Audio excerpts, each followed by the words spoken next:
Tonight's guest is Brian Terrell.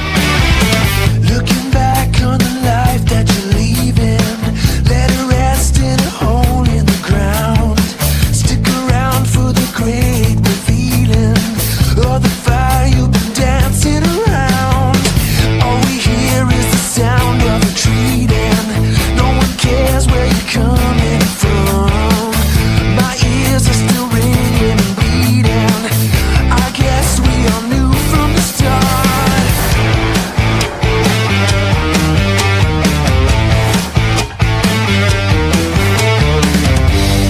These are the days my heart goes numb. You know, one of these days will be the one. Looking for answers. Oh, what a disaster.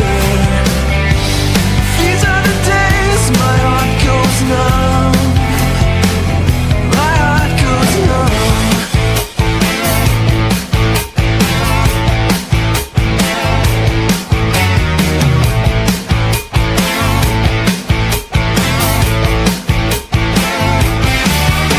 Breathing the fumes of the ashes, the spirits light up the night.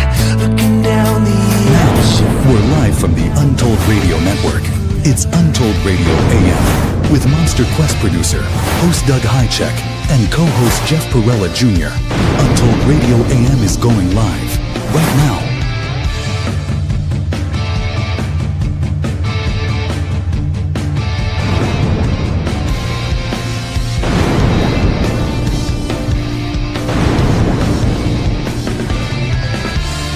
This show is for entertainment purposes only. Yep, that's the ticket. Now here are your Untold Radio AM hosts, Doug Hajicek and Jeff Perrella Jr.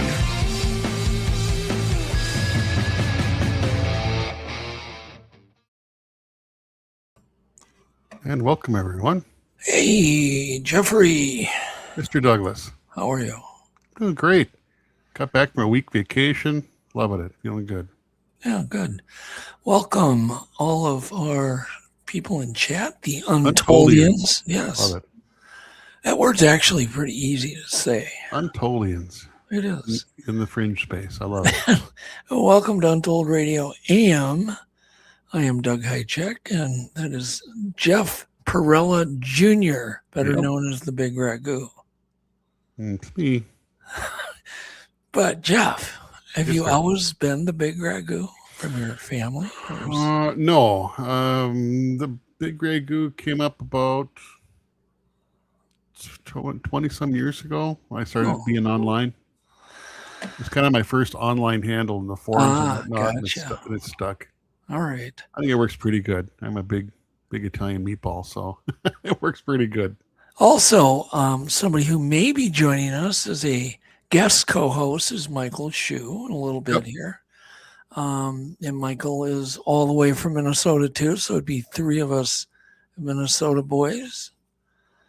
Minnesota Untoldians. Yes, but I hope everybody had a great Verify that. 4th I did. and had a great weekend today. I did. I was so busy, I literally skidded in because my daughter surprised me at the last second. And Yvette surprised me with a shish kebab grill dinner on the charcoal grill while I was working. So all that just kind of happened at once. And I just got back from a 10-mile bike ride. So I'm Wow, nice. You had a good day. yeah, just the days go by too quick. No kidding. So anyhow, speaking of quick, tonight we have guest Brian Terrell, right? From Oklahoma. And he's from Oklahoma, and he's been researching cryptids since 1996. How many years is that? That's a long time. More than 3. 30 is that 36 years, right? Yeah, 36 years. No, 30 No. years. 30? 30. Oh, yeah. 26 now. 40 get us to 2000, and then another 26, 30. Yes, you are right. I was thinking like I was thinking like a college graduate there for a minute. Okay, what else we got? And then also, we may have a gentleman by the name of Skippy Johnson come on. He told me some pretty creepy ghost stories or things he was witness to at a somewhat local prison. So we'll have him come on at the kind of towards the end of the show. So if you're into ghost stories, you're going to want to stick around for that. But in the meantime, I hope y'all didn't eat too many damn hot dogs. Jeff, are you guilty? Oh, yes. I ate way too much all week, actually. Oh, I had one brat, and some hot dogs. Yes, I'm guilty.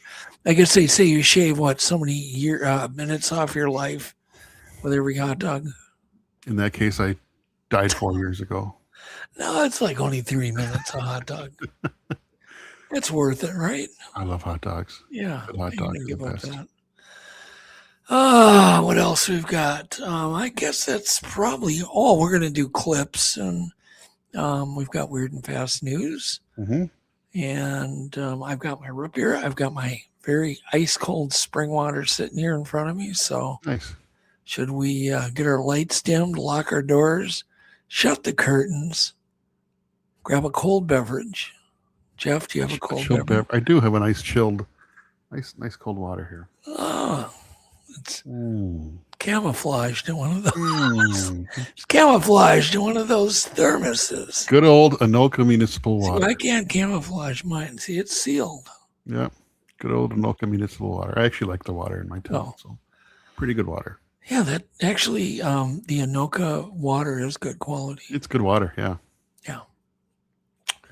What else? I guess that's it. So buckle up. Let's get going. Time for some news? Yeah. Let's do it. It's time for weird and fast news. Yeah! It's time for weird and fast news.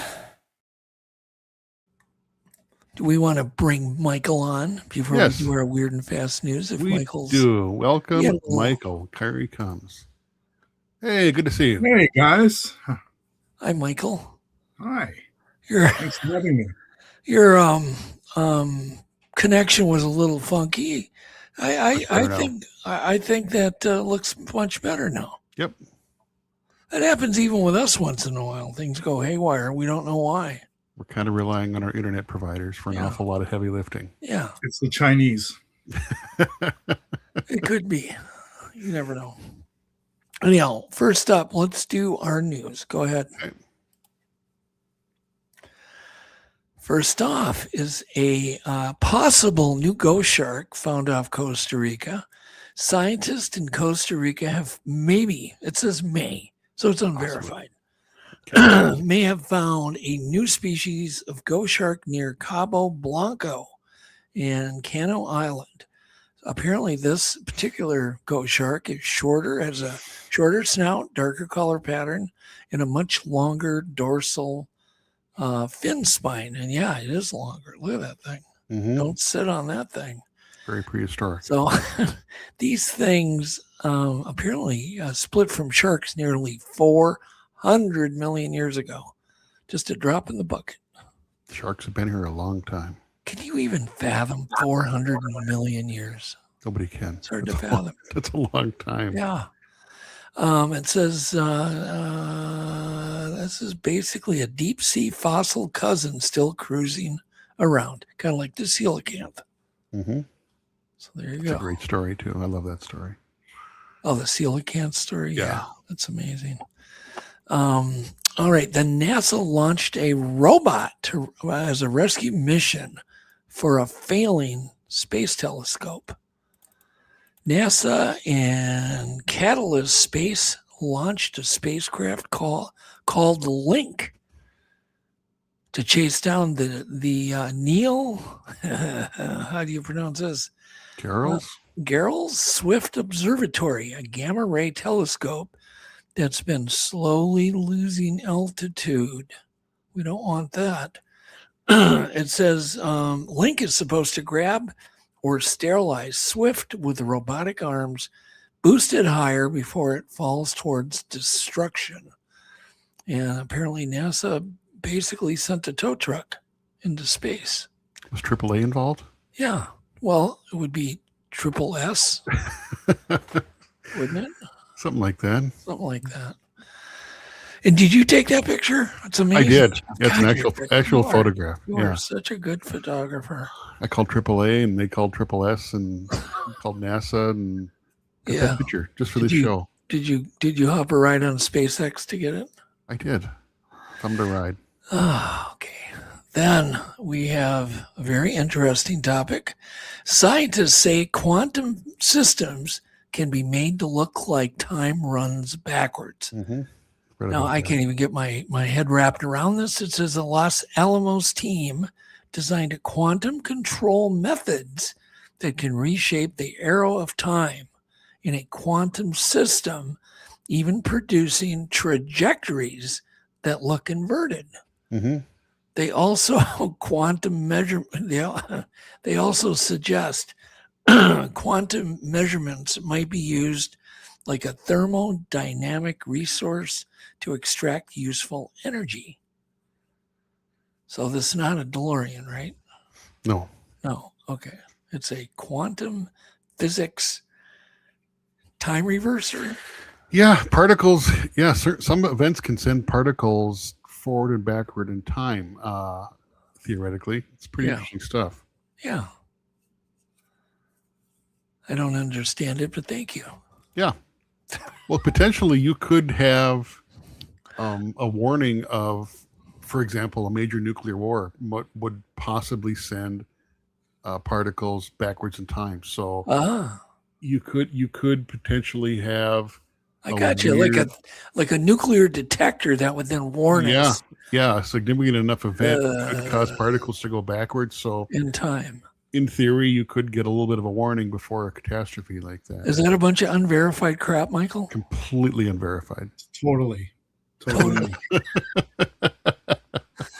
Yeah, I agree. All right. Next, ant colonies have emergency nurses, but not what you'd expect. And can the ants go back in time too, or is that again? Maybe they can too.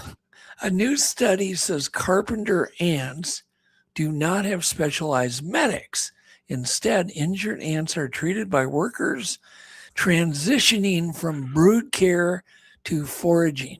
These middle-duty ants are socially well-connected in their nest, and carpenter ants already know how to do wound care. Like, what? Who would ever thought? It's pretty wild. I've seen videos of it. They even perform amputations to stop infections. Yep. 100% true. So forget Grey's Anatomy. The ants have trauma care. Yep. There's actual videos Michael, of is that unverified crap? It's totally unverified. That actually is verified. I've seen videos of it. They'll actually amputate injured limbs to. Yeah, it's pretty crazy. Well, when I was splunking in Belize, I swear to God, I ripped my nylon shirt, and this Navy SEAL guy that we were with, Pete Zabrinsky, took, I don't know, kind of ants. They were kind of ants you don't want to mess with, and he stapled up my shirt with them. Mm-hmm. So cool. I had ant heads all over my shirt. It worked. They never came undone. I used it for the rest of the trip. He said, best stitches ever. Yeah, he said you can stitch up. Locked. You can stitch up wounds too. Yeah, it's pretty crazy. Yeah, you can stitch up wounds with that. It's pretty wild. Yeah. Painful though. All right. Next, a parasitic plant steals host DNA and uses it as its own. Researchers. Creepy. What did you say, Jeff? I said that's creepy. Yeah, that is creepy. It looks like a little, like it's climbing.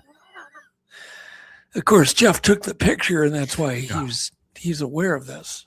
Mm-hmm. He went down to the jungles of Costa Rica to get this. Just this morning. Just got back. Yeah, that's crazy what we do to get you guys the news. Mm-hmm. Spanning the globe. Yes. Researchers found that the Hola parasitic plant, Jeff, and you can pronounce the plant name. Go ahead. Lopophytum. That was pretty damn good. I which guess. Cannot photosynthesize. That's a tough word too. I know how to say it. Photosynthesize. Yeah, there you go. My brain just exploded. It has acquired mitochondrial genes from the host plant, even stranger, some of those stolen genes become functional and replace its original genes. So the plant doesn't just steal food, it steals the instruction manual. What could go wrong? Is that verified, Michael? That's scary. Yeah. I don't know if it's verified or not, but it's scary. Just scary. Perfect. That's a good comment. All right. Then we have Perseverance found complex organic matter on Mars. Gosh, I keep getting deja vu every time I hear this crap. NASA's Perseverance rover detected macromolecular carbon, that's a mouthful, in rocks from Bright Angel Formation at the Jezero crater. You've gone to the Jezero crater, right, Jeff, and explored? That's where I was on vacation all Yeah, week, I thought actually. that's where you were. Did you get my pictures? Yeah, I think you took Michael with you, as I remember. You didn't invite me. You were in Mars all week. Yeah, Great trip. next time invite me, Michael. We'll let you know. Thank you. It says, well, this is not proof of life, but it strengthens the idea that the building blocks of life, once again, the word may have been widely present in ancient Martian lakes and rivers. Mm-hmm. So Mars still isn't saying life. They still haven't admitted there was life there, but it keeps leaving us suspicious little clues and breadcrumbs. Yeah, pretty cool. I think we're gonna find eventually definitive finds of life there. Yeah. I don't think there's any life right now, but I don't think you like just like a fossil or something. Yeah, I think there's gonna be evidence that life existed there at some What point. say you, Michael? You think they'll find a fossil of some creature on Mars? I don't know, but I guess if we keep looking, you never know what they're going to find. Yeah, it's true. I mean, it's a big planet. We've only seen within walking distance, basically, from the landing spots. I mean, and they're only scratching the surface. Yeah, it's true. Yeah, just barely. So I don't think there's to be creatures, evidence of, of complex animals there, but I think there's almost certainly going to be evidence of, really simple life there. And can you guys both say heartburn, which is what I'm getting from the barbecue I just ate? I'm thinking, has anybody out there got a Tums you can pass me? Oh, jeez. All right. Be there in about 20 minutes. Okay. Hold still. That'd be awesome. All right. Rubin Observatory started filming the greatest cosmic movie ever. The Verisea Rubin Observatory began its 10-year legacy survey of space and time, started on June 30th. It has been scanning the southern sky repeatedly with a 3,200 megapixel camera. Is that bigger than your camera, Michael? Yes. Okay. Building a massive time lapse of the universe. It has already found about 11,000 new asteroids, including near-Earth objects. So the universe just got its own security camera. So there you go. Interesting. I've never seen the southern sky. I've never been south of the equator. I would very much like to see. Oh, I thought you were there this morning to get that picture. It was too bright. I couldn't see the stars. Oh, okay. Next, a fossil axolotl. That's a tough one. Axolotl. Say that 3 times fast. Axolotl. Well done. Yes, thank you. I can't say the other word with the photosynthesis. I get tongue-tied on certain words. A fossil axolotl species rewrites Mexico's salamander history. And Jeff just swam down into the clear streams in Mexico and took that. Damn, you're good. Not quite, but I did swim in Pelican Lake this week. That was great. Oh, okay. It says researchers identified a new fossil axolotl species, and it's called, Jeff, do you want to take a stab at the I'm going to go with Ambystoma quetzalcoatli. Yeah, I get that Quetzalcoatl thing. Good. From Lago, Mexico. Apparently Wired reported July 4th that it's the first fossil salamander species formally described in Mexico in the oldest known record of a Amnistoma genus there. The fossil shows traits tied to neoteny. Oh my God, this is such a BS article. The axolotl says the axolotl famous never grow up trick. Neoteny means it never really develops past the kind of past the tadpole stage. It doesn't fully develop. That's why the gills are hanging out like that. That's what neoteny means. It's like what are those newts? It's like a newt. They don't ever get past that. The gills never go away. Must be a newt cousin. Salamander. Newt. Yeah. And you see that fossil Jeff found and laid it right there? Mm-hmm. Right there. Coaxed the axolotl to crawl up on that rock for the perfect picture. Isn't that the perfect picture, Mike? Took a lot of work. It is. It's amazing. The photography that you get, Jeff. I don't know how you do it. Oh my God. That was, you know what that was? That was all weird and boring news. A little bit boring. All unverified. All unverified news. All right, let's do our clips. I think all we have is clips, and we're going to bring Brian on, correct? Yep, exactly. Yeah, so you better get ready, Brian. All right, let's play some clips. All right.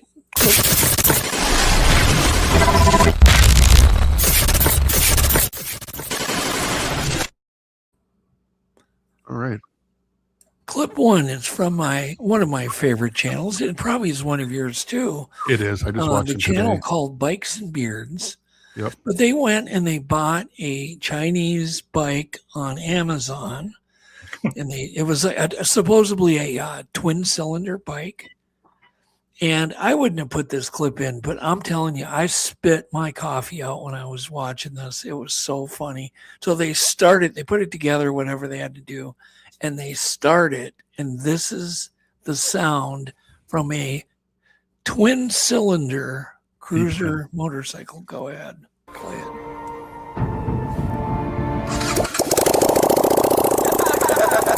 It sounds like a bubble machine. It runs on bubbles. Do it again. It sounds like a bubble machine. That's hilarious. Could you imagine driving something like that, Jeff? With no exhaust. All right. Oh, thank you. I can't. Anyhow, thank you, Sean, for that amazing. That is a great channel. If you're into motorcycles, it's Bikes and Beards. It's a great channel. It is. Yeah, I he has think an awful lot of fun. Yep. Okay. Then number two, the sound is okay. This is a giant squid egg simulation. I think about 2 weeks ago, we covered the find of this giant squid egg because it's been a mystery. And apparently this happened like in Norway or somewhere over there. But go ahead and play this clip.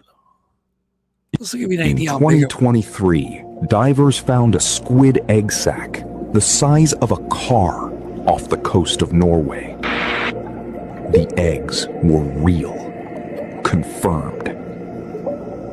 But no one has ever seen the mother.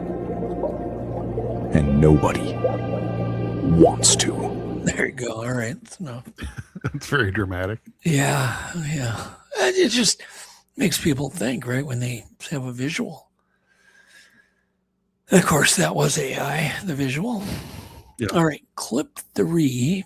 The sound is good. This, I've never seen a baby tapir or taper. They call them. They're South American. But anyhow, look at this thing. It's amazing, the coloration and the camouflage. Yeah, it is. I never saw one before. Isn't that amazing? As if they weren't weird enough. Weird enough, exactly. So this thing has kind of stolen the internet. Do you know what part of the country are tapirs from, Michael? Africa, aren't they? No clue. Can somebody look that up? Somebody look it up. We need to know. Pretty sure they're from Africa, but I could very well be wrong. Let somebody in the audience will look it up. They'll fact check please do. Okay. And then Native Tracker says that giant Humboldt squid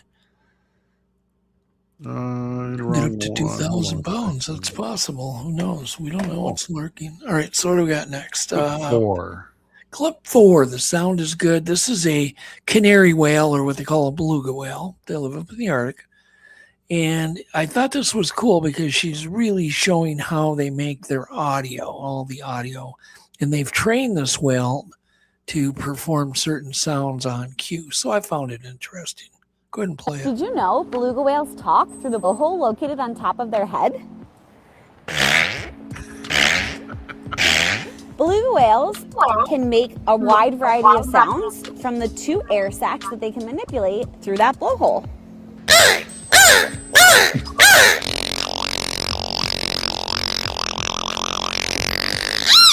Beluga whales can make very high range noises and very low range noises. Gila has over 15 different vocalizations that she knows on cue.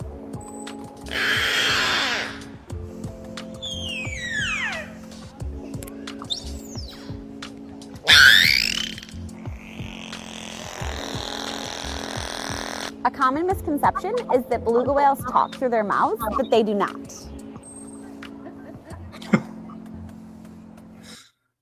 That's pretty cool. Yeah, who would have thought? That's what I sound like when I smack my knuckles on the. Yeah, they're neat animals. Sure. They genuinely seem to like humans, which is Yeah. kind of unique. Even in the wild, they seem to really like humans. Well, there was that one that went viral where I think a girl dropped her phone in the bottom of the pool at a zoo, and the thing went down and got it and gave it back to her. Yeah, they're pretty neat. They're smart. Do we have beluga whales at the Minnesota Zoo, don't we, Michael? I've never seen one. No, never. Have you ever been to the Minnesota Zoo? I've been there, but I've never seen one there. I could have swore they did. I swore, but I could be wrong. They might not now, but I know. I'm pretty sure they did at one point. Yeah, at one point. All right. And did anybody find out where those tapirs are from? Central and South America. That's what I thought. I stand corrected. Yeah, they're not from Africa. We can't tell people unverified information like that ever. Well, at one point they were in Africa. Yeah, well, everything was probably there at one point. Yeah. All right. Clip 5. Sound is really good on this. This is how Dubai does fireworks. I had to put this in because I thought it was pretty weird. Go ahead and play this clip. Guys, 10-12 second baki. Okay. Yes. Suruh. Ani ka record diso?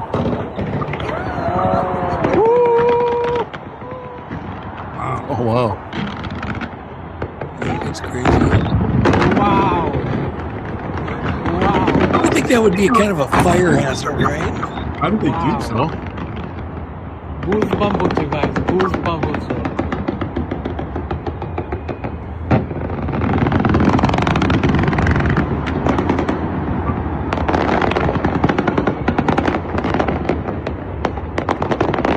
Ani ka video তে আসতেছিস?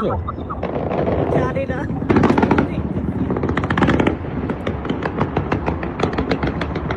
My God. Whoa.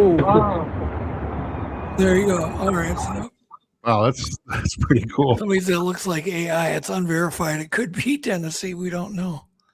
Who No knows? Bigfoot in Dubai? Is that what I just saw? Yeah. So, how long will it be, Michael? Because you're a bit of a AI. You're actually editing an AI documentary right now. What's it called? Can you even say? Oh, Machine God. Machine God. Cool. And they say that maybe it's like 1 to 2 years that the humans will not be able to perceive AI video or film from reality. I don't know if that's true. What do you say? I think we're already there. So, okay. Yeah, I mean, it's definitely, you question it. But like, for instance, I saw one today that I could tell it was like, there's a lot of people like inventing products on using AI, and they're trying to market them, and they're scams, right? Something that everybody would really want. And so then they have a website. You got to be careful of this. And they offer things for sale. And then you're going to get suckered because it ain't going to be real. Like they're putting out like new types of cars to get deposits and new types of motorcycles. And it's all BS. It's just scams. And, but if you watch, a lot of times you'll see something like one aspect of it disappear. It'll do something that's completely impossible. So if you're really in doubt, just have it more eyes, put more eyes on it. Usually there's flaws right now with AI, but it's getting crazy. The issues with appendages are almost gone. Because I remember when it couldn't even get, the right amount of toes or fingers, which I went, oh man, there's no hope for this stuff. But it's pretty good now. Well, they'll figure that. Still see them occasionally, but yeah. Yeah, Northwest Native Tracker says face-to-face business only. Good rule. Yeah, we're getting ripped off in that direction. It seems like. All right. And then let's see here. We have 6 was next. 6, which is really interesting. This will probably kind of gross you out a little bit, but it's not too bad. Go ahead and play it. So, you see this snake-looking thing right here? This is so cool. This is something I've only read about. Look at this. This is not a snake. Those are millions of creatures. Those are black-winged fruit fly larvae, and they are in fact purposely mimicking a snake, and they are moving to a new food source. And that's not the only one. There's another group of them right here. They probably this look is more. amazing. I've never actually seen this in person. I have probably look more snake-like if they're not on gray on gray. Yeah, articles on it. All right, that's enough. But We got the idea. Gross. That's wild. Gross. Yeah, very gross. But neat. All right. So that's the fake snake nature is definitely weird. Now, a friend, Carl Crusher, released this today. He didn't produce the clip, but he released it and talked about it. So let's go ahead and play Carl. UFO Crusher's. whistleblower David Grush is coming out in the media a lot more lately and revealing a ton more details about things that he's seen in classified UFO files. Check this out. Tell us about some that you've seen that defy the ordinary. Yeah, certainly some of them are ordinary, and some of them end up being, foreign programs and our own blue programs. Seen a lot of different interesting anomalous videos where we had, orbs cooler than background temperature moving at 400 knots, things like that. Certainly, like I said in my presser on Tuesday, I did get access to crash retrieval photos and everything, so I've seen the recovered vehicles and everything. So I would say that's probably the most stupendous thing, earth-shattering thing that changed my worldview when I got access to some of that years ago. And I do hope the administration, and I think they will, release that information in a further drop. David, I gotta just jump in real quick there and give you a chance to talk about these crash site vehicles, because you got the hair on my wrist standing up. Just real quickly, I don't want to filibuster Joey here, but I'm very into this. You got it. Tell me about these crash sites that you've seen personally. Yeah, a lot of them looked like what we saw. Some of the reporting dropped on Friday. There was a 1948 memo from the Chief of Naval Operations that discussed the flying disc pandemic that they were having, and they were enlisting help of the Air Force Intelligence Service. A lot of it was lenticular discs. Some was crescent moon shaped. I call it the flattened sunfish. There's a bunch of different morphologies that the U.S. government has recovered, from eggs to discs. To crescent moon, boomerang type vehicles, and I got a small smattering sample of that of ones that have landed or crashed on the surface of the Earth.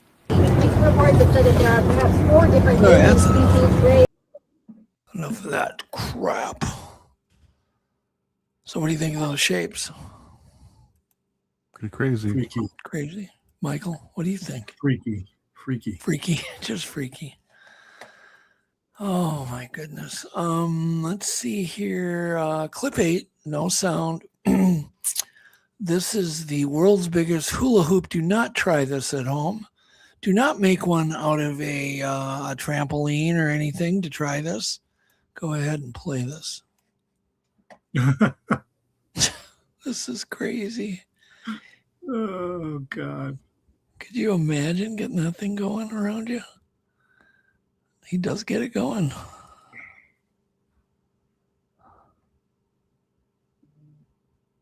Wow. It's amazing. Yeah, that's pretty wild. Might leave a bruise or two. Yeah, that's kind of beating the heck some out of internal damage. Yeah, Kidney internal kidney damage. Yeah, don't do that at home. Okay, enough. Enough of that And crap. Yeah, enough of that crap. And then, speaking of Mars, since we were talking about Mars, and you guys went without me to Mars, let's play. Next time. I'll call you next time. Yeah, next time, please. Clip 9. Sound is okay. This is a Mars dust devil.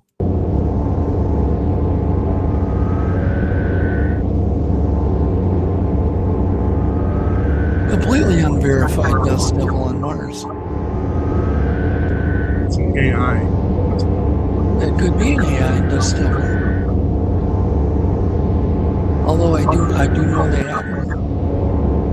All right, that's enough. We get the idea. So you're saying AI on that one, Michael? AI. Are you verifying that AI? No. No. Okay. One more. Is it clip 11 or clip 10? 10. This is the last one. Yep. Okay, so this phenomena is real, is what this. She's a senator, right? Isn't that Congresswoman? Congresswoman. Yeah.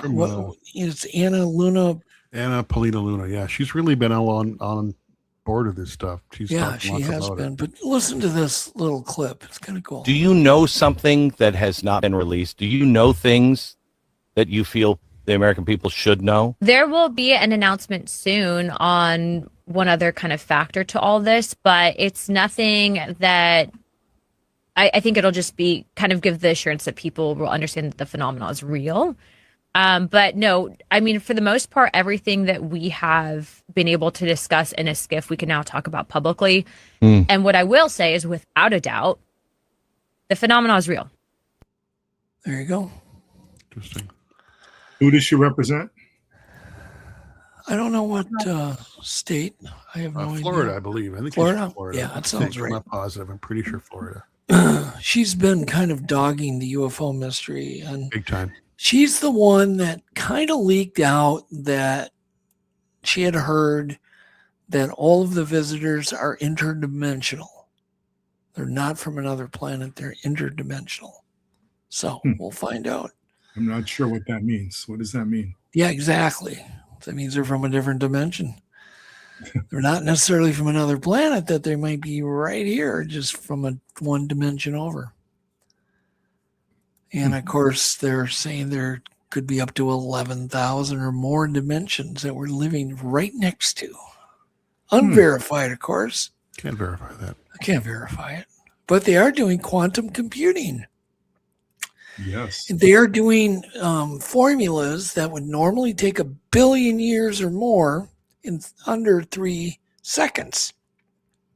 And they're claiming that they can do this computing that fast because it's using all of these other dimensions at the same time, giving them, 11,000 times the computing power than.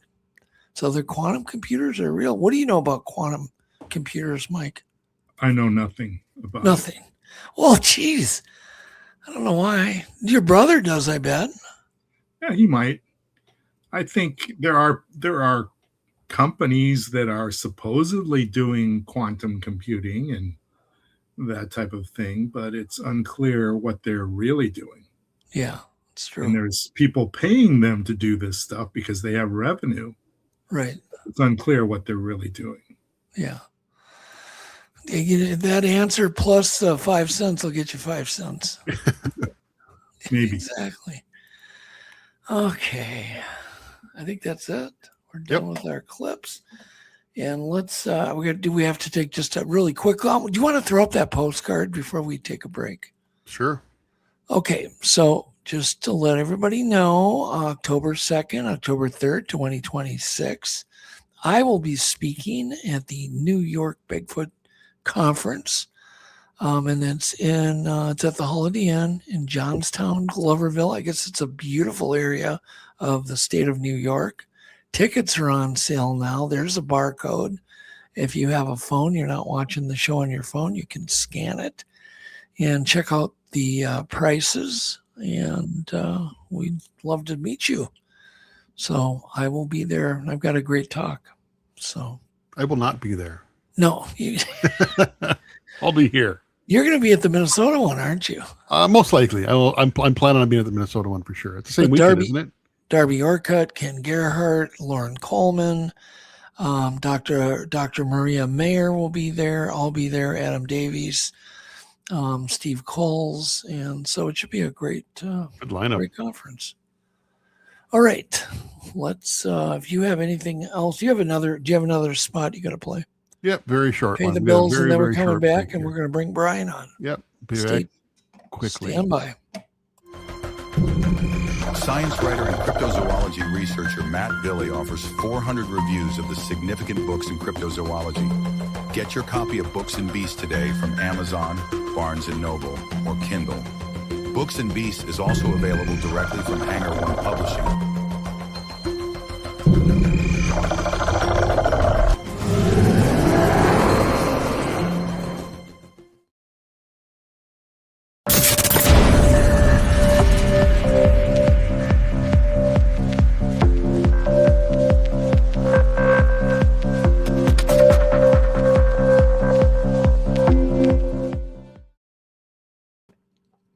And we are back. We are back.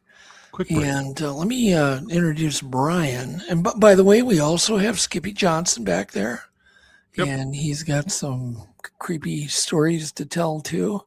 But we might bring him on anytime. Maybe Brian will say, yeah, I want to take a break for a few minutes, and we'll bring on Skippy. Anyhow, so Brian Terrell is an Oklahoma-based educator who teaches robotics and electronics automation.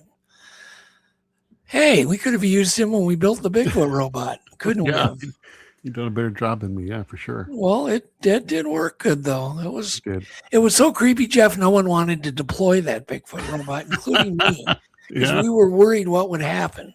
Yeah, it was scary. Actually, it really was scary. But anyhow, we could have used. That was a fun project. So anyhow, he combines a passion for technology with a lifelong interest in the unexplained phenomena.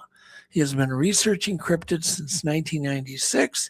He is the author of 2 books, Oklahoma Cryptozoology 101 and Enter the Dogman, the bipedal canine archetype. He has experienced several cryptid encounters that further motivated his pursuit of objective, evidence-based field investigation. Ooh, I like that. Yeah. Brian's research interest focus on practical investigative methods whenever possible. His areas of interest include hair microscopy, audio analysis, amateur wildlife tracking, and the study of foot morphology, proper evidence collection and documenting the paranormal aspects of cryptid encounters.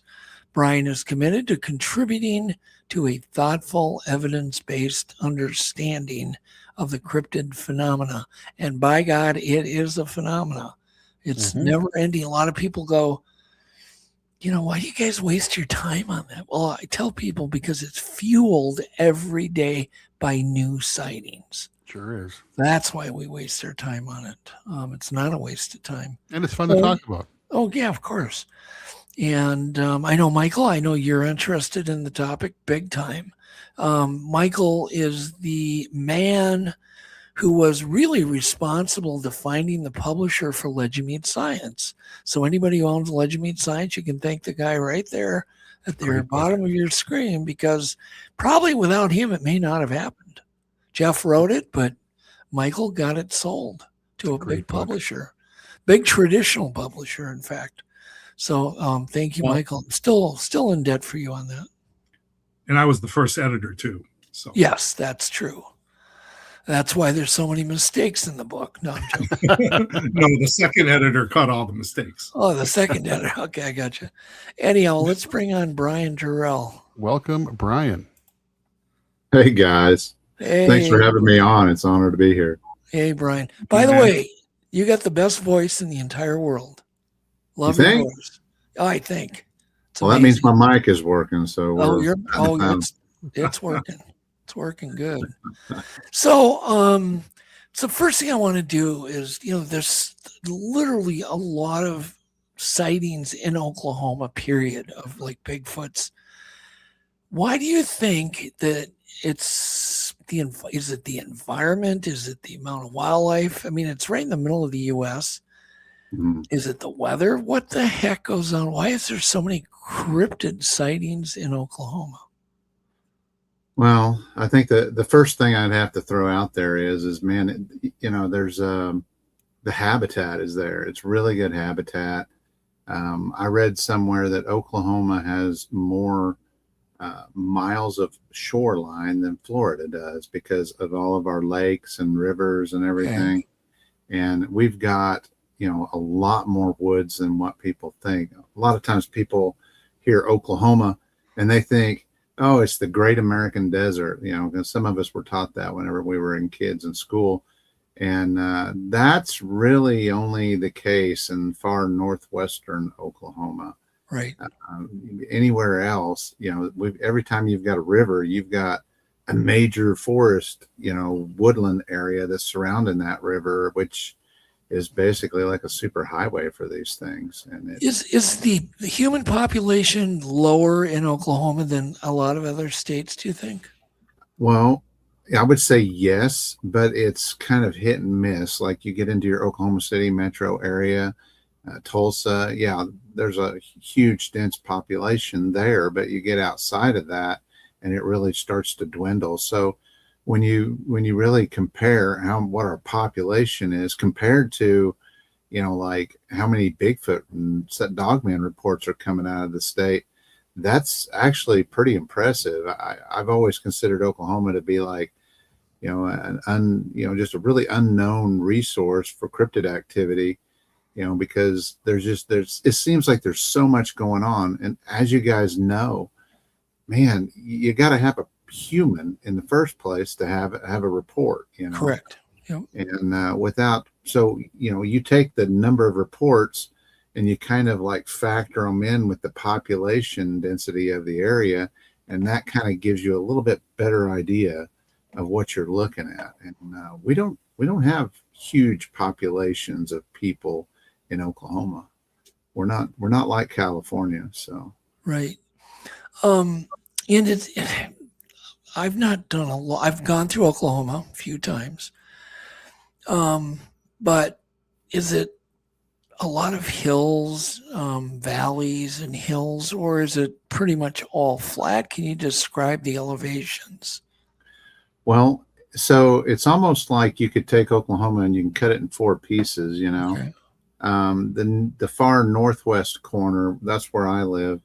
It's more open fields and some prairies, a lot of wheat land and stuff like that. A lot of crops are grown out there, and that provides a lot of good food sources, but if you go to southwest Oklahoma, which has a really large Bigfoot and Dogman population, that's completely different topography. I mean, it's real rocky and it's kind of like got some really old mountains down through there. And it looks like an old John Wayne movie, and you think that the Indians are going to come out of the woodwork and ambush you or something, just judging by the terrain and everything. And, but if you go up into the northeast, it's a little bit flatter, but yet heavily forested. Yeah. And then you go down to the southeastern corner of the state, of course, you've got those little short mountains and you've got all kinds of rock formations and heavily wooded as well. So it's very different. We've even got small deserts in northwest Oklahoma. So No, that is where Area X is located, as I remember, Oklahoma. Southeast Oklahoma. Yeah. Have you been there before? Yeah. Oh, you have? Okay. Yeah. Just recently, actually. So.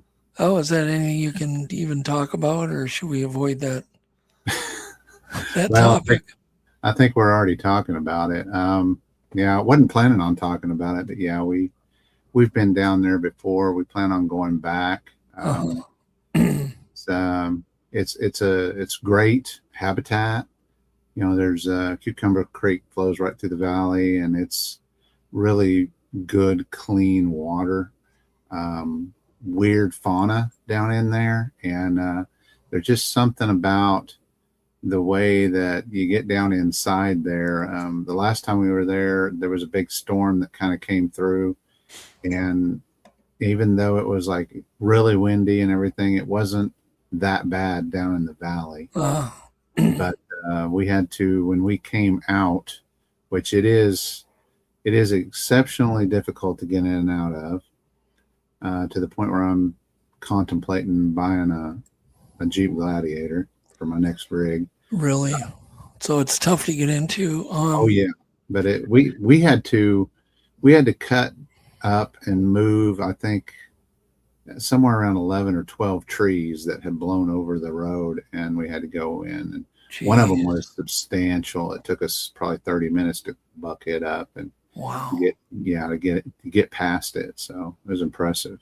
Are you sure they're blowdowns and not pushdowns? Well, it was howling pretty good wind. So I'm going to give Mother Nature the nod on that one. Gosh. So the first time you went out there, we'll switch this. I don't want to get, because I know they want to keep that area pristine. But did you find the area impressive the first time you were there? Like, wow. Yeah, everything. It checked all the boxes. It's remote and it's isolated. And, it does check all the boxes. To be honest with you, I haven't even reviewed my audio from the place whenever we were down there last. Need to get off my butt and do that. But if you've ever reviewed audio, it's tedious. So, but anyway, no, it checks all the boxes. It's just really difficult to get in and out of.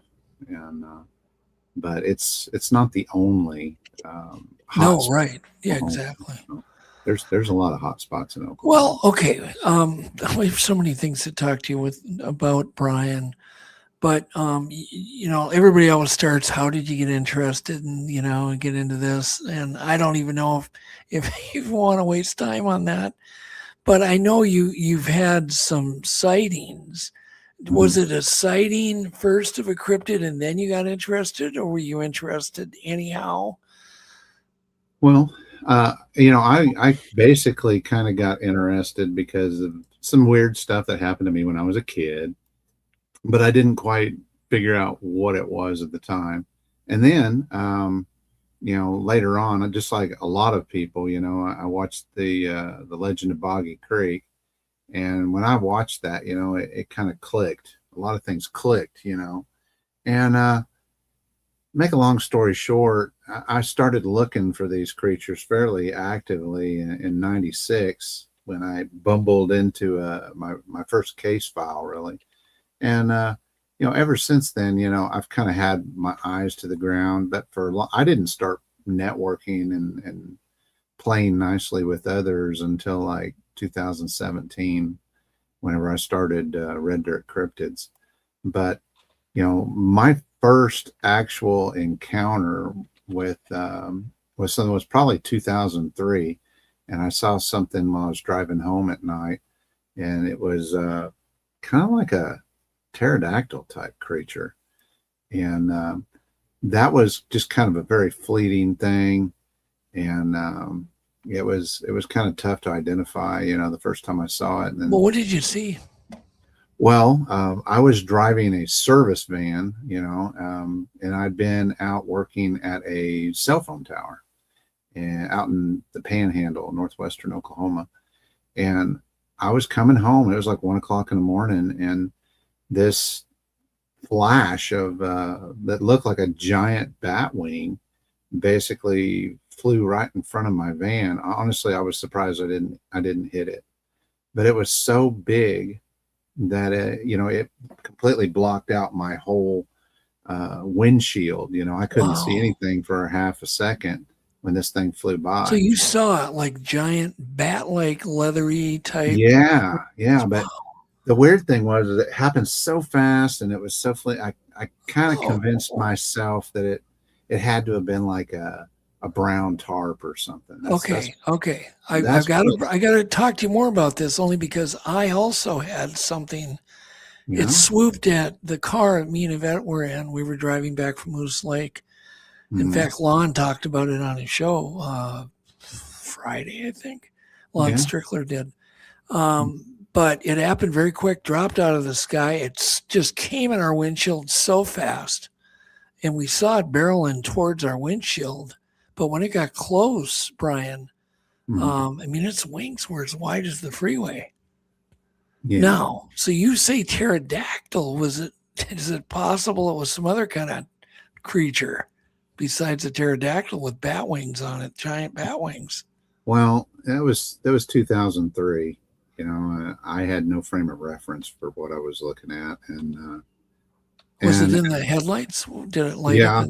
Yeah, it was in the headlights. It was real close, and I basically saw one wing, and whatever it was. I mean, if I had to guess, based on this very brief encounter, I would say that this thing probably had somewhere between a 12 and 20 foot wingspan, something like that. Okay. Huge. But the reason I bring it up, I just wonder if you didn't see the same thing we saw. No, this was in northwest Oklahoma, but a creature like that could get around. Well, obviously there could be many. They're having a lot of sightings, believe it or not, in Chicago now. It's been going on for years. I don't know if you're aware of that. Yeah, I've been kind of following that. I don't know what to make of that. I don't either. It just sounds too crazy, right? It just sounds too crazy. Kind of does. But a giant bat with 20-foot wingspan sounds crazy enough. Yeah. Well, the story's actually not over. So I literally kind of mentally dismissed it. I told myself it's like it had to have been like a brown tarp or something that was blowing across the road at the time. Oh, jeez. And but anyway, like 2 years later, I was driving down the exact same stretch of highway. Basically, it was like 3 o'clock in the morning this time. I was doing the same thing, working on cell phone towers.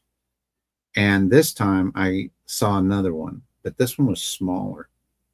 And I would say this thing probably had an 8-foot wingspan, and it was further in front of my van. And I got a pretty good look at it. And it basically, how like you see pictures of bats and how they're reaching out in front of them and then they do that. That's what I saw.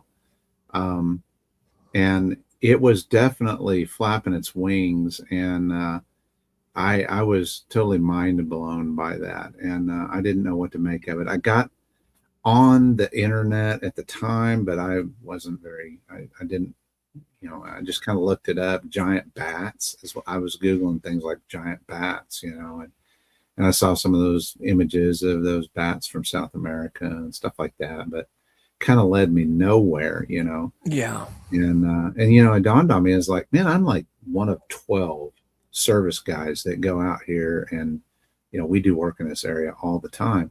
I thought, maybe I've seen this thing twice now. Maybe one of the other guys in the office. Well, how close did they both come to your car? Well, the first one, I almost hit it. It was so close that, I could only see like that wing thing, but the second one, I would say, I don't know, it was probably 40, 50 feet in front of my vehicle. Okay. But don't you find that a little weird that me also was right in front of the windshield and you've had 2 sightings like that in front of in other words, it's as if they're attacking the car or trying to scare the occupant. They want, or trying to be seen for sure. Knowing themselves. Yeah, that thought crossed my mind. But, you know, if this thing, and I've taken a lot of reports from these creatures from Oklahoma, and make a long story short, most of the sightings, like 90% of the sightings, are either at night or at dusk. You know, so if they're primarily nocturnal, that's the only kind of sighting you're going to get from them. Gosh, yeah, ours was at 2 a.m. Was it? See, it was like, yeah, it was in the middle of the night and during a full moon, and it got to the point where, I mean, it was lit up by my headlights. Yeah, that was me, and I'm not even sure about I mean, it was either it appeared to be kind of a brownish color. Yep. Both of them did brown here too, and, but I can't help, you know, how sometimes those halogen headlights and stuff they'll mess with the coloring of things that you see. I'm not 100% positive that it was brown. Yeah. But the first one that I saw, I'm fairly confident was considerably larger than the second one. And that kind of disturbed me because I was like, well, that means there's a breeding population of these things. Well, Lon calls them, I love the name, I don't know what it means really, but he calls them ultra terrestrials, meaning he believes they're coming from like another dimension or something. You know, it's not a creature living in the woods eating deer. You know, it's time slip or something. It's like a time thing, or they're some kind of an alien type creature that likes to come into our time zone and hunt people, sort of, or scare them. And Lon eventually, I mean, Lon had a sighting when he was a kid or a young guy, and that's why he got interested in it. And a lot of people don't report them flapping their wings. They just report them, you know, gliding. And the one we saw never flapped its wings. In fact, when it dropped straight down from the sky from maybe 2,000 to 3,000 feet up, it dropped straight down with its wings open, which makes zero sense, right? Yeah, that is weird. And then came right towards it just kept coming towards the windshield. So we're just coming towards each other, you know, 140 miles an hour now. Yeah, it's crazy. It's kind of nuts. I don't know. We'll have to talk. Maybe we'll have to talk offline about that a little bit more. Yeah, I've got several reports. So. Yeah, well, it's interesting. I don't know how interesting people are in that, but I can tell you what I saw was real. We both saw it. I don't know where to file it. I don't know where to categorize it. I just put it in the gray basket, right? Yeah. That's all you can do. Start amassing data and just hope that it leads you somewhere tangible. So. Yeah. And so it is fascinating, though. We live in a crazy world. Anyhow, okay, so you saw that. That's life-changing. That alone is actually life-changing. Yeah, it was pretty weird. Yeah. It was pretty weird. I can tell you're like, I can just by the look on your face, Matt, or Brian, that it's kind of taking you back mentally. Yeah. I mean, I can tell. I get in that same kind of I get a little glazed over because I'm just like, God, did that really happen? Yeah, it did. Mm-hmm. So, yeah, okay. There's a lot of weird things out there other than just Bigfoot. So, yeah. But yeah, there was that incident, and you know, that was what first made me clam up, because I made the mistake of talking to the guys at work because I thought, you know, and so they started calling me Batman for a while. So that's kind of why for many years I kind of kept my interest, you know, underground. You know? That hurts. Yeah, especially when you think they're your friends, but well, you didn't wake up one day and say, you know what, I think I really want to see a winged giant creature fly in front of my windshield. No, that was not part of the plan. That's for sure. Yeah. You know, but now and then later, I think it was like 2000. It was 2007. You know, I had a Dogman encounter whenever I was driving out to one of our family farms, and this was during the middle of the day, and I had no idea what I was looking at with this thing at the time. You know, I just thought I was looking at some kind of wolf hybrid dog with gigantism or something, you know. And I just kind of put that in a box, and I thought to myself, it's like, man, that thing's not going to live very long, because some rancher's going to put a 30-06 round through its ass, and that'll be the end of that. And but you know, fast forward a couple more years, you know, and well, could you? No, Brian. Let's back the truck up to that one. Well, it was big. I know. How big was it? I would say that, just judging by, you know, cattle weights and stuff like that, I'd say it was probably 500 pounds. It was massive. It was a massive dog, man. Yeah. On 2 legs or 4 legs, or? He was on 4 legs. If he would have stood up and started walking around bipedally, I probably would have crapped my pants. I mean, you know, it was weird enough seeing a canine that large, but he was unusually proportioned at the time. And I remembered thinking that he was odd, especially as he was running away. He looked a little funny, you know, because his rear haunches were lower than his front legs. Like a hyena look. Kind of had a hyena look. Yeah, that's the way some people describe him when they're on all 4. Well, and he to me, he ran funny. You know, it kind of ran with his butt down towards the ground is what it looked like whenever I first saw it. And, but I've seen, you know, German short-haired pointer bird dogs do that. And so I didn't think a whole lot of it at the time. I just thought, oh, that's funny. It runs like a German short hair, you know, because I've seen some bird dogs they'll kind of lower their butt whenever they're really kicking it into high gear. And but yeah, that was really weird. Other than that, it kind of looked like a really broad-chested black bird wolf, and the head, you know, just kind of looked kind of like a cross between a German Shepherd and a wolf. And it was solid black. I never got to look at the hands or anything like that. I mean, did you see like muscles like in the front legs or arms, I guess? Yeah, it kind of reminded me of like some of those pictures you see of pit bulls that kind of have the muscled up chest. Yeah. Except it was a lot shaggier fur. And but like I said, I at the time I just assumed that it was some kind of, you know, weird animal that was a freak of nature or something, you know. And so I didn't know what to make of it at the time. I had no idea there was a name for it or anything. It wasn't until many years later when I was listening to Sasquatch Chronicles or something like that, a podcast. Right. And they were talking about this Dogman thing, and I kept hearing them talking about it. And I was picturing this centaur like thing with the body of a dog and a head of a man. And I was like, that's the most asinine thing I ever heard of. And finally they kept talking about it. So I did like a Google search on it. I was like, oh my God, you know, I think I've seen this. And that was a moment, if you know what I mean. It's kind of shocking, really. Yeah. How tall would you say the back of it was, or at the tallest part, maybe the top of the ears or the top of the head? I would say, you know, if he could probably, if I was standing around, I'm 6'1", and I would say he was probably, if sitting down, he could probably almost look me in the eye. I was probably a little bit taller than he was, but still, you're talking about a massive, massive animal.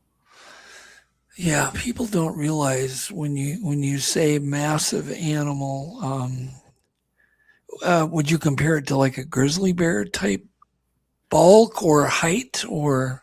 Well, I've never seen a grizzly, but I have been around black bears, and this thing would dwarf black bears. Okay. But black bears are not very big, you know. But yeah, this thing was about the size of a younger cow. And how do you know? I guess the biggest question, and people might be thinking this is all bull. How would you know if it was just a regular wolf that you've seen, you know, a timber wolf, because they are pretty tall? Well, I could see where at a distance a fella could, you know, confuse this, but this thing was only about 65 yards from my truck. Okay. and it was real close. And that was, when I first saw it, my first thought was, man, that's a big old dog. And then it kind of hit me as like, no, that's not just a big dog. That is the biggest dog that ever lived. And as I turned around to look back at him again, he was running away, and he was fast. He was like really, really fast. He was moving on. Can you throw a mile per hour on that, maybe? I don't know. Just a guess. I was driving down a dirt road, probably doing 25, 35 mile an hour, and he was angling away from me at an angle. So it's kind of tough for me to say, but he was definitely, you could tell he was capable of high levels of speed. Wow.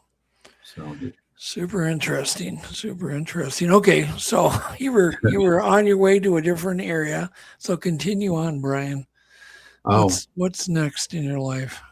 Well, there was later on, and I think this was probably 2 or 3 years later, I ran into what I think was a much smaller, I guess you would call it like a hyena type dog man, but it was still a pretty large dog.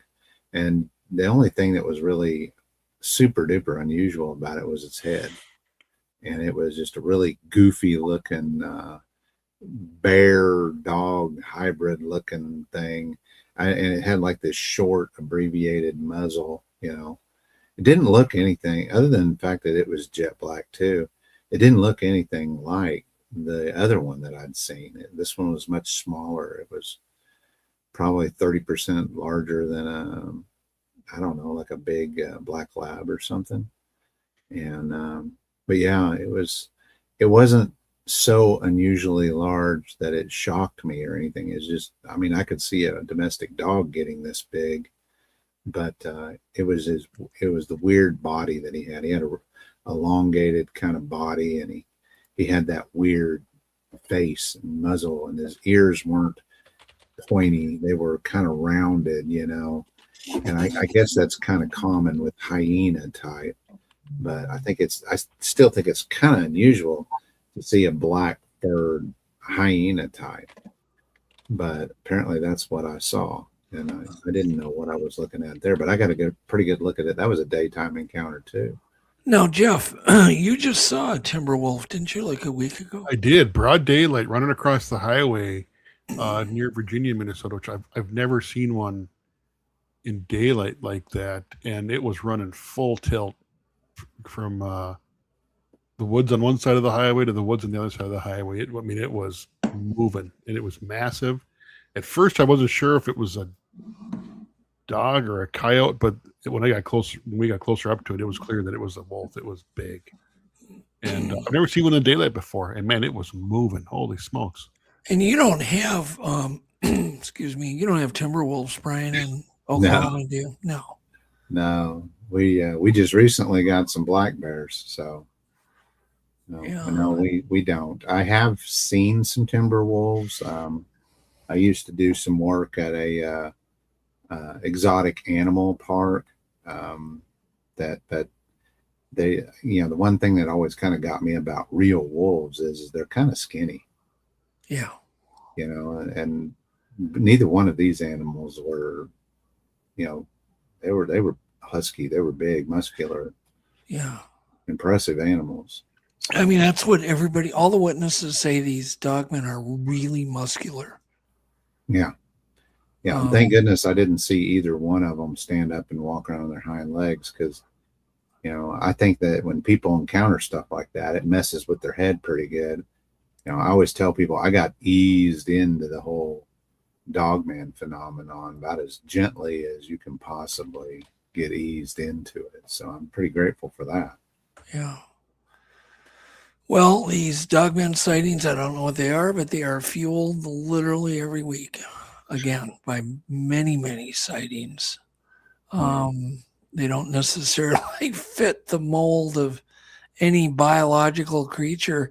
Was the area where you saw them, was it near any agriculture or streams, or was there, what was the geography like, Brian? Both of these, the big one that I saw, he was watching over this dry creek bed, and he was kind of doing what you'll see a lot of coyotes do. They'll go up on a high point and they'll sit up there and they'll just kind of watch, and they'll look for, prey animals and stuff to be moving around. Pretty sure that's what he was doing. But that creek that kind of flows through there, it only really flows whenever there's a big rain or something. It's kind of what we here in Oklahoma will call it a wash. And but there is a pond immediately downstream across the road from there, and then that pond runs into a bigger creek. So yes, there was a water source immediately present right there.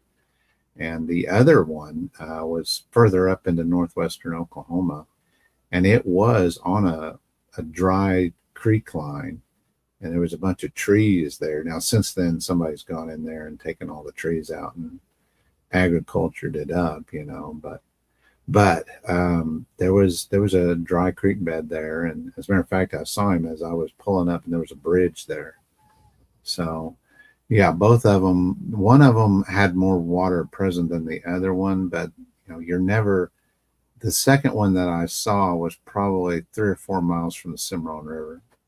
So, but yes, not always are the dogmen reported near water. I've got like 80 case files of dogman encounters in Oklahoma, and some of them are just out in the middle of the open plains with no water sources around anywhere.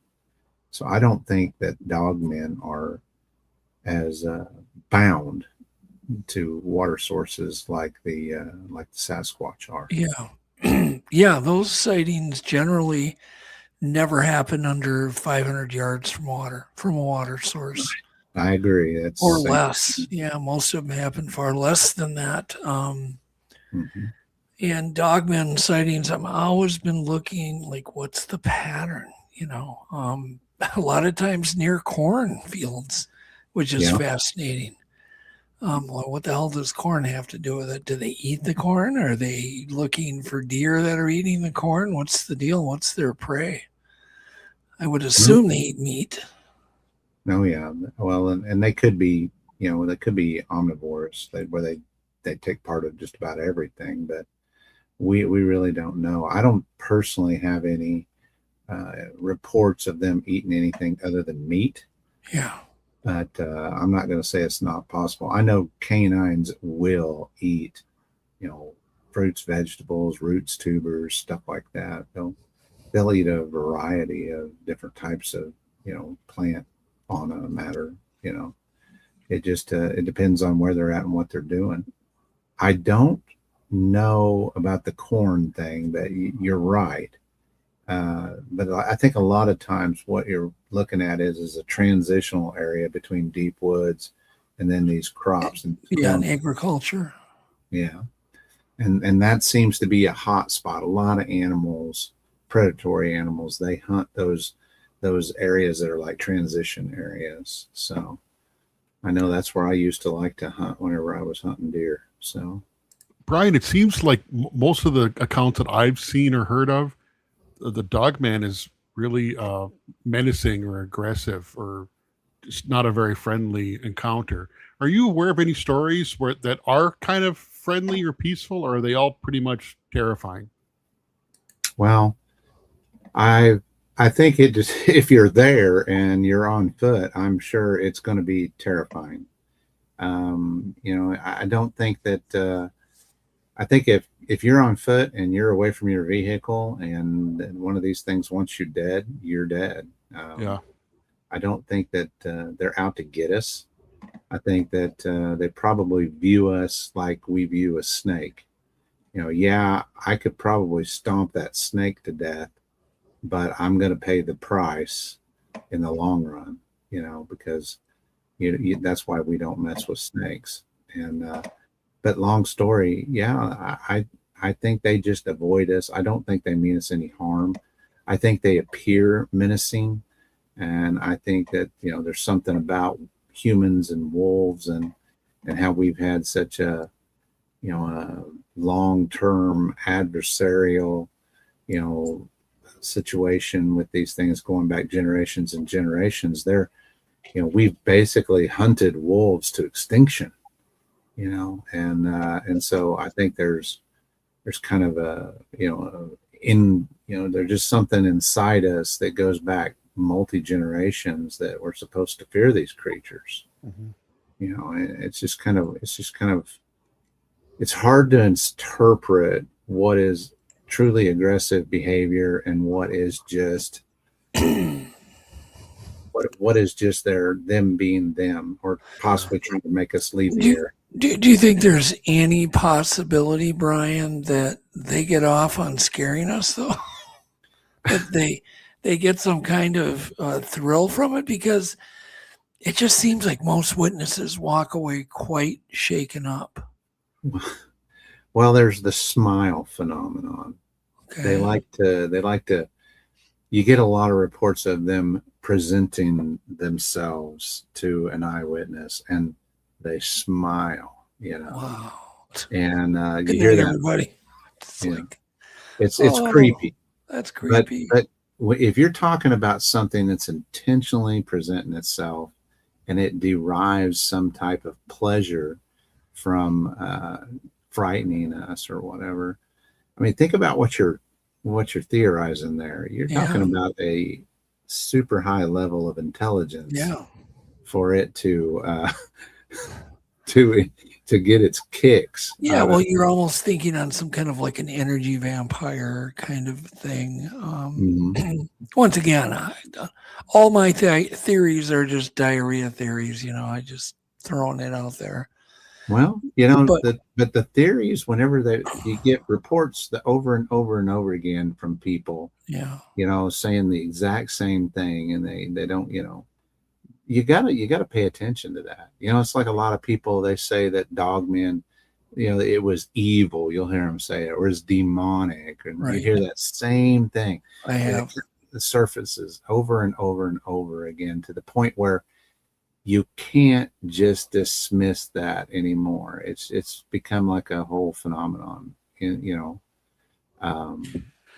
That's kind of where I was getting at, because there are definitely Sasquatch sightings where they're not particularly threatening or sometimes even seem friendly. I'm not aware of any stories about Dogman where there's any kind of friendly encounter. It always seems, like there's something menacing or evil about them.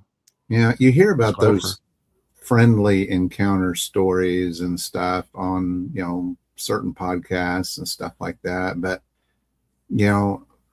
I personally, and I've talked to a lot of eyewitnesses, but I've never had anybody reach out to me and say, I had this positive interaction with this creature. And, I question sometimes whether that's something that individual has made up and brought to the table for attention and stuff like that. But then again, I'm not the God of discernment, so I try not to pass judgment on people, that I don't know. Right. So a lot of questions. People are asking about whether you've taken reports of like Bigfoots and Dogman together. Do you think there's some correlation between the two? Do you think they're separate entities? At one point, I used to think that Dogman were misidentified Bigfoots. At one point, I don't think that anymore, but at one point, I did. I do believe that a lot of reports get confused, especially nighttime reports. Yeah. It would be really easy to confuse the two. So a certain percentage of those numbers are probably, and I'm sure that the confusion goes both ways. Yeah. So yes, that probably happens. So, but there's, as far as them being together and the same, I only have one report of a Dogman and a Bigfoot being together in the same proximity. But we do get a lot of reports of Dogmen being in the same areas as Bigfoot. It's like they do encounter this, they do inhabit the same areas, but as far as like the whole Bigfoot versus Dogman WWF stuff, I don't have a whole lot of reports. I don't go there, but Yeah, that's not something I usually. No, I don't even think about that stuff. But I do know that there seems to be more stories or eyewitnesses that claim these things like ran alongside their car trying to scare them, things of that nature. Oh yeah, the Dogmen, I think, probably do that more than the Bigfoot, right? Pound per pound, and that's another situation where they're presenting themselves and with unknown intentions, So what are they really thinking? What are they doing? What's the purpose? I'm not really sure. Yeah. So Michael, Shu, when you hear about this stuff, what's going through your head? I know you're open. Well, to I haven't Bigfoot. really. Yeah, I've really been focused on Bigfoot, so I don't really follow the number of sightings or the types of sightings or things like that. But one question I have for Brian is, when you divided Oklahoma into the 4, I don't know, regions or areas, like what are we seeing in these areas? And what if you do a plot of like the Bigfoot sightings, what's that look like compared to a plot of the Dogman sightings and etc.? Are they all in the same place all the time? Is it all over the place? Is it even, or do they focus in certain areas? Yeah, Oklahoma does have clusters. It seems like southwest or southeastern Oklahoma is kind of like the wild west of reports. And if you go to the northeast and the southwest, there's more distinct hot spots that you can get into. And if you go to northwest Oklahoma, there's a lot less reports, but they're a lot more localized to the point to where it almost makes it a little bit easier to do research because you pretty much know where they're going to be. That's the desert, right? Well, that's the more plains and open flatlands. Okay, plains. Okay. Yeah, and but yeah, there's rivers, and they run up and down the rivers, and there's lakes in northwestern Oklahoma where we get a lot of reports, and we've even found a lot of prints and stuff like that. So, Hillary had just mentioned that believes that a lot of Dogman reports are probably just blown off as seeing big giant dogs. Yeah, especially at distance. At 200-300 yards, it'd be really hard to determine, the physical size of these creatures. And even then, you still got juvenile dogmen that are going to be running around. And so the way I look at it, I think that people are probably 10 times more likely to overlook a dogman sighting than they are, like a Sasquatch sighting. I mean, with the Sasquatch sighting, it's like, well, dude, there's a hairy man over there. That kind of sticks out. But at a distance, it'd be really hard to tell, a quadrupedal dogman encounter from, just a regular domestic dog at a distance. It'd be really tough. Yeah. Well, what about a bipedal dogman? Well, that's the ones that we get a lot more of. We get a lot of the reports that we get, especially at distance, of them bipedal. The ones that we get close up, we get more quadrupedal ones, But yeah, it's more unusual when you see one standing up and walking bipedally, and people do take note of that. But I think that a lot more people see them running around quadrupedally and dismiss it as just a domestic. But okay, so maybe I'm confused here, but the picture that was shown earlier, I think was the cover of your book. That's a body of a man, right? Yeah. So if you saw that and it was if it was on all fours, you'd still think that was kind of a funny looking sight. You wouldn't confuse that with a dog unless you just were focused on the head. It would depend on your distance again. Because at a distance you're going to be focused on its head, and you're going to see that it has a tail, and if it's on all fours, but yes, I think that people that are seeing these things at less than 150 yards, yeah, they're going to know exactly what they're looking at. There's not going to be, especially in the daytime, there's not going to be any misidentifications. You know, they're going to see one of the defining things that, and I always, when I'm interviewing people, I'm always real careful not to lead my witnesses, because a lot of times they'll try to do the whole people pleasing thing, and they'll give you the information that they think you want to hear. And one of the things that I'm always looking for is if they describe the ears sticking up, you know, and that's like a ringing a bell. It's like, no, this isn't a Sasquatch report we're talking about here, you know, or, you know, if they look sideways and they see the muzzle and stuff, you know. And but yeah, I think that there's a small percentage chance that you're going to misidentify it with a Sasquatch or something else, but it can happen. But is it a furless creature, or is it? Some of them are they have very fine, thin fur. Some of them are reported as extremely shaggy. I think it goes back to, it's just like normal dogs. You know, normal dog breeds, they come in a lot of different varieties. Yeah. And there's a whole bunch of, you know, different variations in color, and some of them have like really fine fur, and some of them have that kinky fur. You know, I've actually got some trail cam pictures of some curly haired, what we think is a dog man. So, I mean, it's so, I mean, you think about the diversity in Bigfoot, you know, and they've got all these different types. There's some that look more like primates. There's some of them that are big and huge and muscled up, and then you get down into Oklahoma and they're more tall and lanky and kind of skinny looking and basketball player physique. Some of them have like really short hair. You know, a lot of the females get reported with short hair. Some of them have really long hair, you know, and hair growing on their shoulders.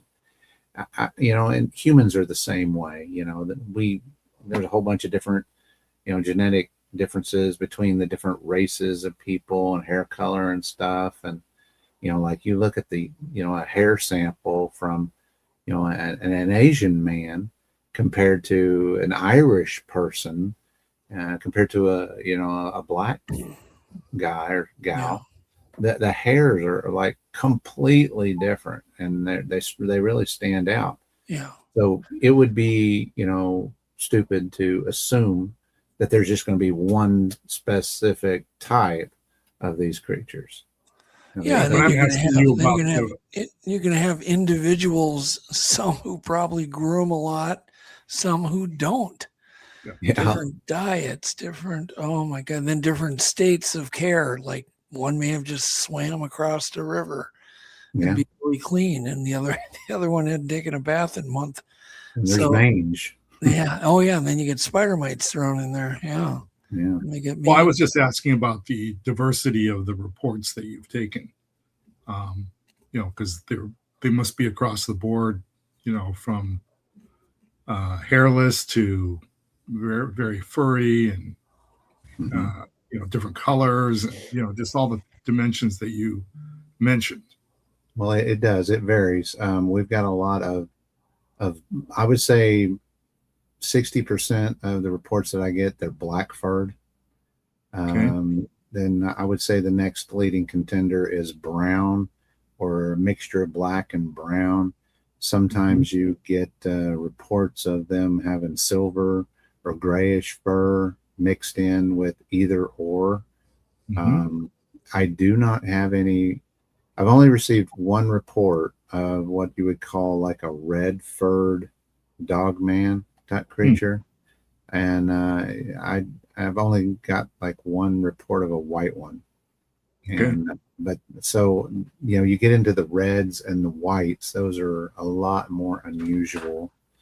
And sometimes I wonder if that's not a misidentification, you know, but you know, you kind of got to go with the numbers whenever you're looking at reports like that. You know, if you've got a whole bunch of reports saying one thing, that lends a lot more credibility to, you know, a specific character trait, where you just got like, you know, one or two reports of that particular thing. So you kind of got to go with the odds. Are you aware of any evidence of Dogman? Because with Bigfoot, we have so much. I'm looking at a tub of evidence that I constantly get new things, and hopefully we keep looking for new labs to test all this stuff. It's all going to get used, but with Dogman, it seems to be much rare.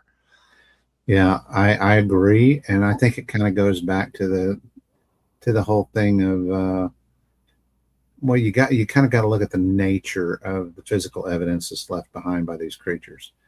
If you find a Bigfoot footprint, even if it's not a giant one, say it's a 10-inch Bigfoot print, yeah, it's immediately going to get your attention because, well, it's like, the hell's somebody doing out here barefooted? Right.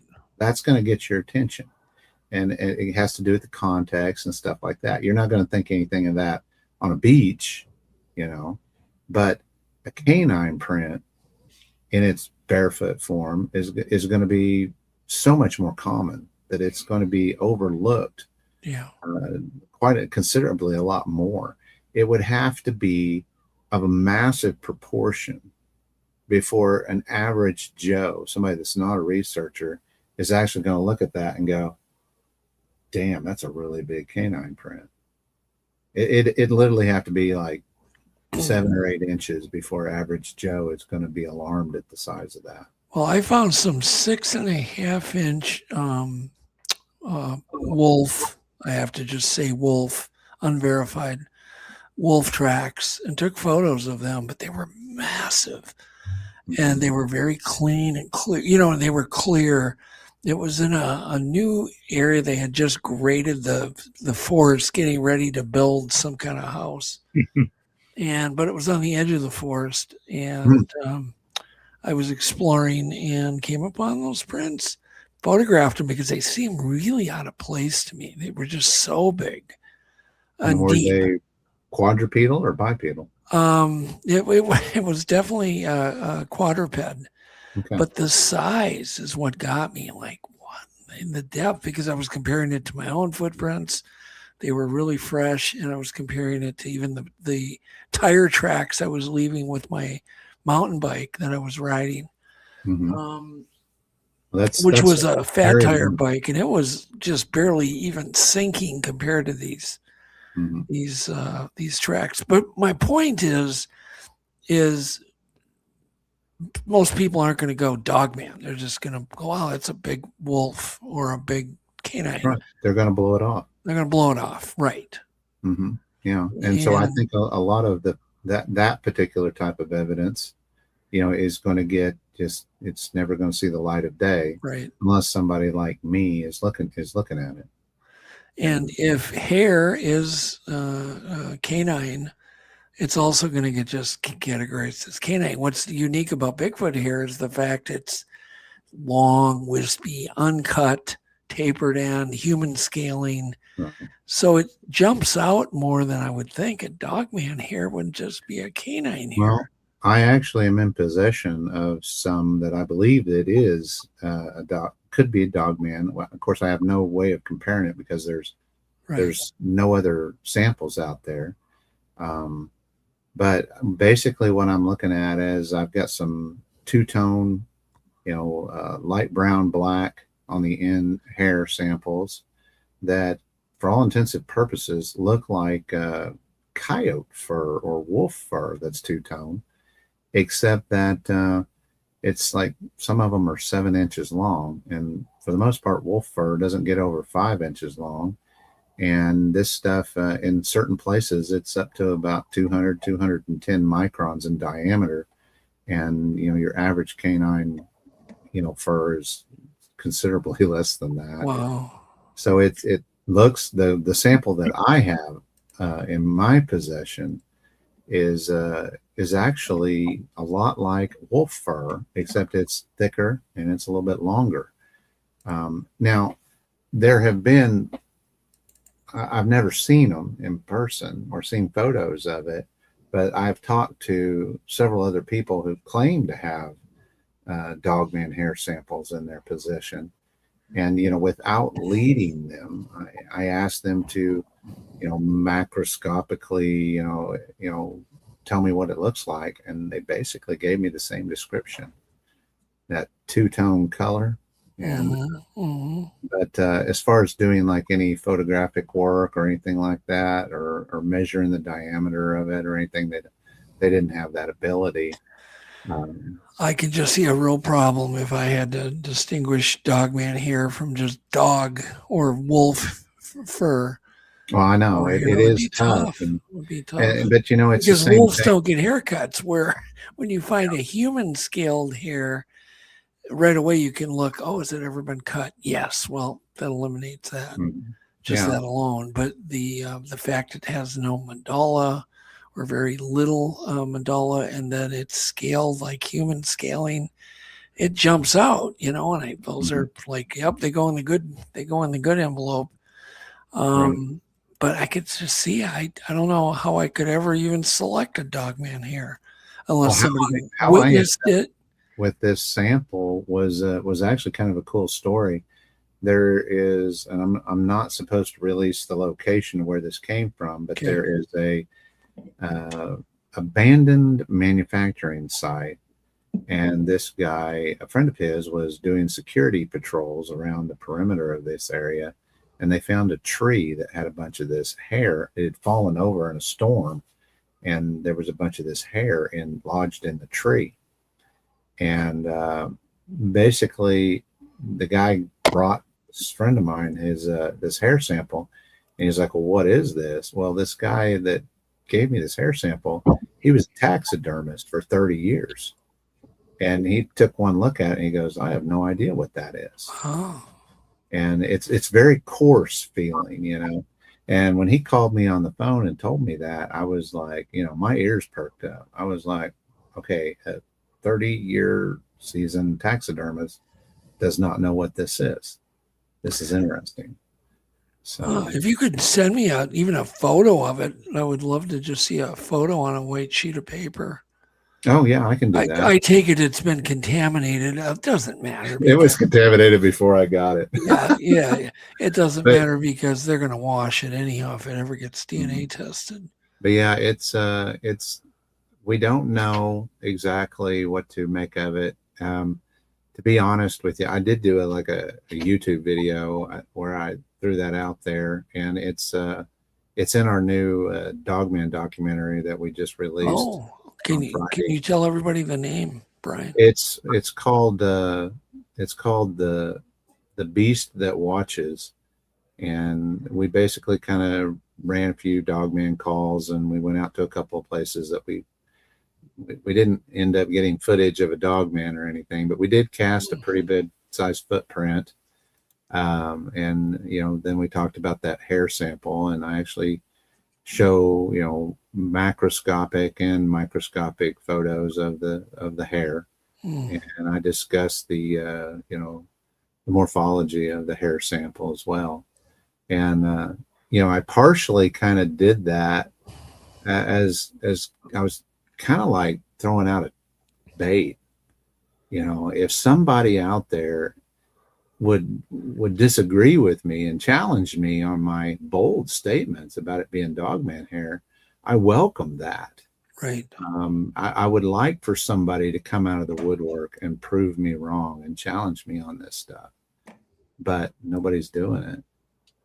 And so in a way, I think that's kind of sad because, I would like for somebody to prove me wrong and educate me in the process, But you're going to have something.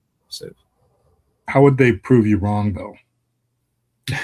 That's the whole thing. If they could, I would be very interested in that information.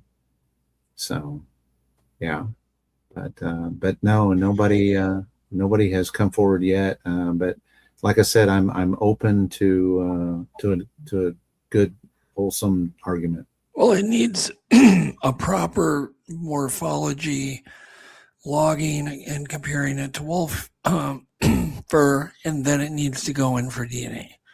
Yeah. That's what has to happen. Mm-hmm.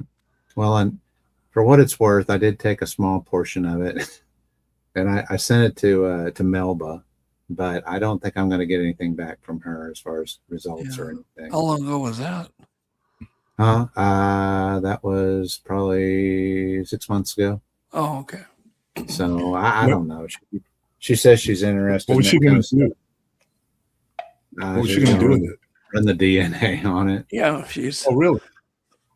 She has DNA. Yeah. I don't know what's really going on there. It was more of a fishing expedition. So I opened up a line of communication with her and was trying to get some information out of her.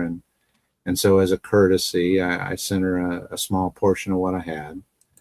And, do you have, how many do you have? How many hairs do you have? Just one? No, I have a bunch. Okay. So did you send her the root end? I sent her a small section that still had some flesh attached. Good.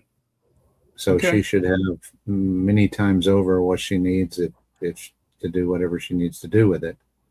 So I still have some, and the guy that was originally in possession of it, he has a lot more of it. Okay. Well, I don't know who she is and what her capabilities are, but if she's going to do DNA. She was the primary scientist involved with the Erickson project back in the day, the Sasquatch genome study. Yeah. Which had a bunch of issues, but I still think that she was working with real samples back in the day, and oh wow, thanks, Judy. I didn't expect a fast response or anything, but yeah. It's just one of those things when you send somebody something like that, it's just like Darby Orcutt. He's telling everybody, it's going to be years, and then I love it when people try to pin him down on it, and then he dodges that like everybody's like, when's the results going to be in? When's the result? Well, I don't know him either, but my understanding is he's not a scientist. No, I don't know what he's doing. He's an administrator. Yeah, exactly. He's an administrator, and he has multiple different departments under his belt that he's in control of. And everybody wants to know.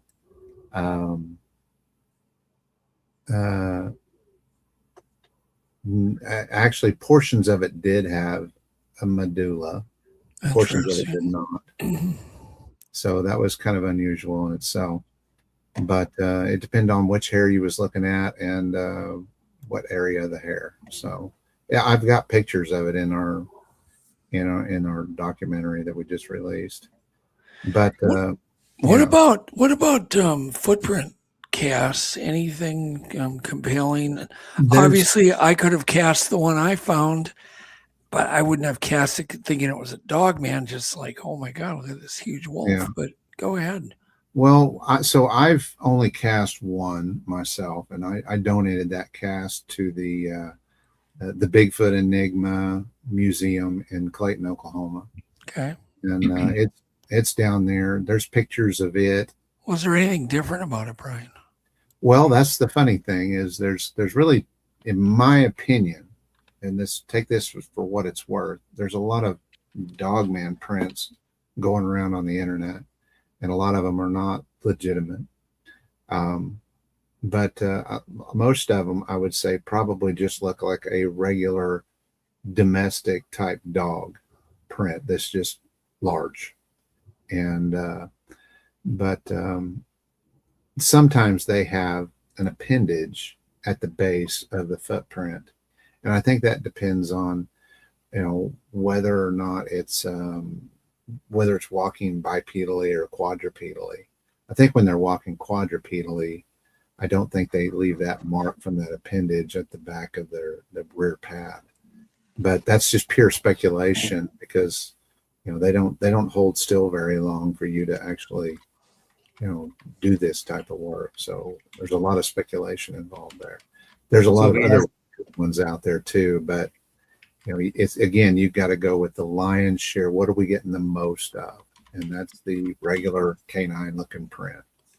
So they're all canine looking prints. They're not humanoid looking prints at all. You will get humanoid looking prints with claws on the end, and sometimes, but there's just not enough of them to say that that's a viable series of you just don't see a whole lot of them.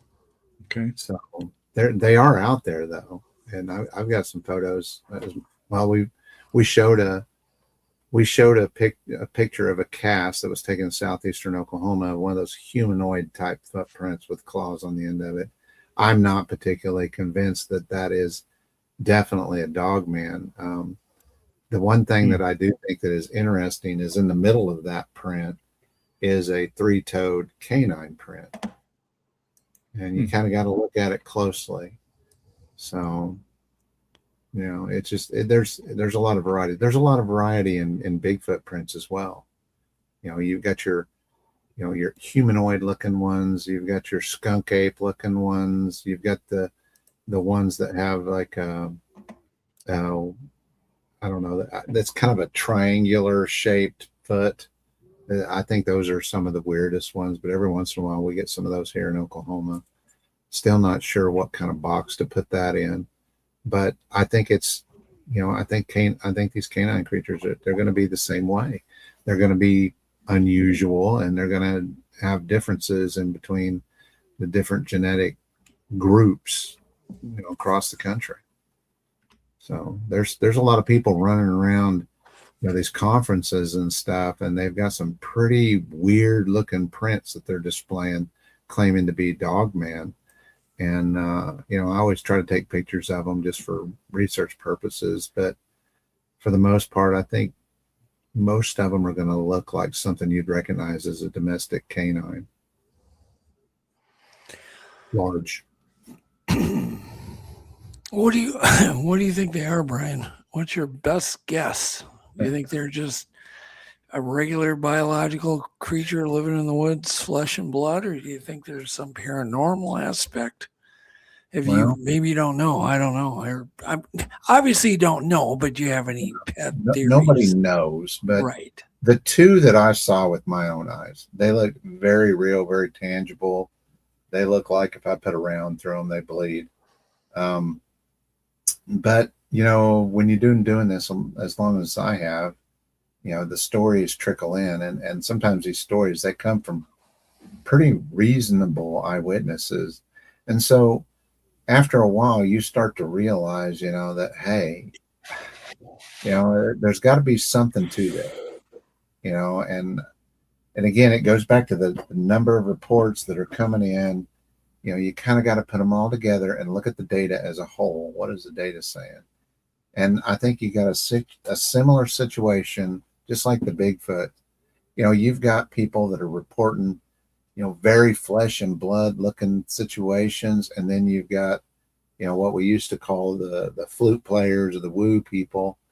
And they're saying that it just vanished right in front of me, and then they're displaying very highly unusual paranormal, stuff, tendencies. And, nobody has a ruler that's going to measure that aspect of it. But I can tell you that, we personally at Red Dirt Cryptids, we've experienced some stuff that you kind of got to put in the paranormal, category. And, as a former flesh and blood guy, the type of guy that I like to measure things, and I want to be able to document things. I don't like that kind of situations where this kind of stuff comes to fruition. I don't like that, because I like to have my boxes nice and neat, and I like to be able to put all my stuff in a box. But occasionally you run into stuff that's just it just don't fit. And right. And so we've started doing more. We started taking like paranormal measuring equipment into the field, and we're trying to document, we're just kind of getting started using tri-field meters. We're using lightning detectors. We're measuring, magnetic. Did you say you're using Geiger counters? Yes, Eric has a Geiger counter that he brings with us. What's it going to hurt? It's not going to hurt a thing. But the only thing I would recommend, if you bring like RF meters, to bring 2, because otherwise you're never going to know whether something malfunctioned or not. That's right. We've probably, in our group, we probably got 4. I think we've got 4 tri-field meters. Oh, okay. And we've only got 1 Geiger meter, but we've never had it really go off. We've got lightning detectors, which are, honestly, those are more interesting than you would think. Especially because Eric has one and I have one. I've never heard of that being used. Well, I hadn't either until I saw it on another show. Would you mind at some other time just coming on and doing a tech breakdown on that for people? Maybe a certainly 6-minute little piece. That's a great idea. Well, I mean, nobody knows for sure, but you gotta look at your ghost hunters. You gotta see what they're doing. That's why I brought Coleman Ashley onto the team, because he had a background in paranormal research, and I've got another guy named Scotty Rodemaker. He's a ghost hunter too, and I bring these guys on, and they're saying, "Yeah, we need to do this. We need to do this." And of course, I teach electricity, electronics, and stuff. So a lot of this stuff I had laying around my shop, and it's like a tri-field meter. That's not a tool that is designed for ghost hunters. It's a tool that's designed to be used on electronic equipment. Right.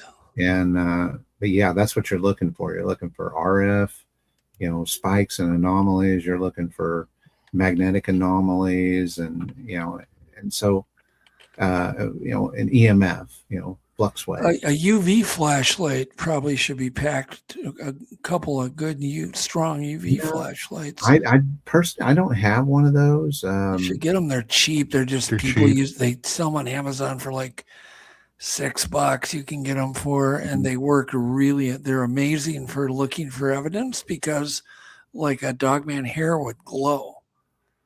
Well, I'll have to check that out, because I can test that real quick. Yeah. I have, but I've there done should be a glow, and you're going to be like, "Ooh, yeah!" You pack that with you, and it can also help you see urine and all sorts of physical evidence that would be invisible to you at night. Yeah, that's probably true. We're slowly trying to up our game and diversify. The problem is you end up carrying a whole bunch of crap into the woods with you. Yeah, exactly.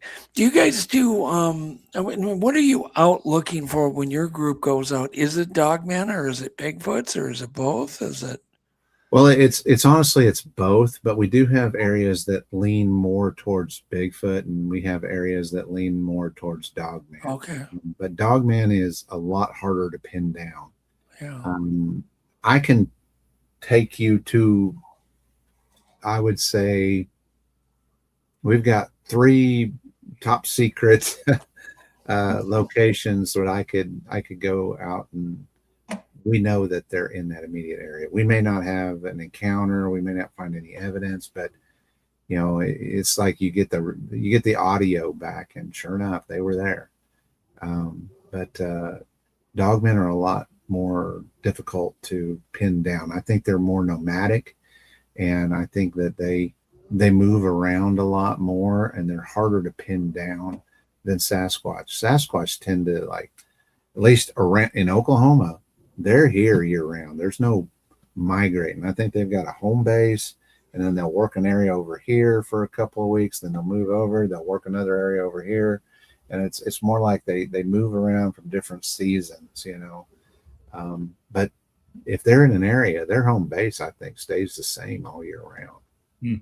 So they're fairly easy to locate, whereas Dogmen, not so easy. Well, Brian, you mentioned audio. What do you actually hear on the audio when you review it? What are you listening for? Well, for Dogman, of course, it's difficult. It's really hard to differentiate, some of this Dogman audio from everything else. Anybody that's ever done audio knows that there's no 100% sure this is what this is type deal. I mean, Bigfoot audio is is difficult because their vocalizations are very, very diverse. I used to hunt coyotes back in the day, and I remember they had over 200 different types of coyote vocalizations that you could order off of Fox Pro, where they have like electronic Fox Pro callers for coyotes. 200 different types. So I would expect, these dogmen to be very similar. We pick things up that are canine-like, that are deeper in tone, that are, they show up different on the spectrograph. They're a little bit more, what's the word I'm looking for? A little bit lower on the frequency range than coyotes. And they don't do all the ups and downs and stuff that you get. But yeah, it's you can kind of tell, but there's no for sure. I mean, it's not a for sure deal where we know 100% that this is a dogman vocalization. Brian, do you guys do spectrogram or spectrographs on your audio finds? Yes. Yeah. You do? Okay. I use Audacity. So you're doing that yourself, which is cool. Oh yeah. Well, nobody's going to do it for me. Well, I think David Ellis would probably be real interested in just, working with you a bit. To take a look and maybe he has such a huge library and such a great memory that he can listen to something, go, hey, I've got something almost exact, then he'll send it to you. I follow those guys. I follow them on Facebook, and I follow Chris Spencer, and they are probably one of the number one people that when they release something new, which I don't think David Ellis, I think he's kind of retired, but when they put something out, I get notified, and I'm all over it because anytime I get an opportunity to learn, that's what I want to do. But the problem is, and we've been talking about how to address the problem, is he's got almost 10,000 recordings. So we're talking about getting a depository website up. Wow. And say, these are the metallic sounds that have been recorded all over the country. These are the mouth pop stuff. These are, you know what I mean?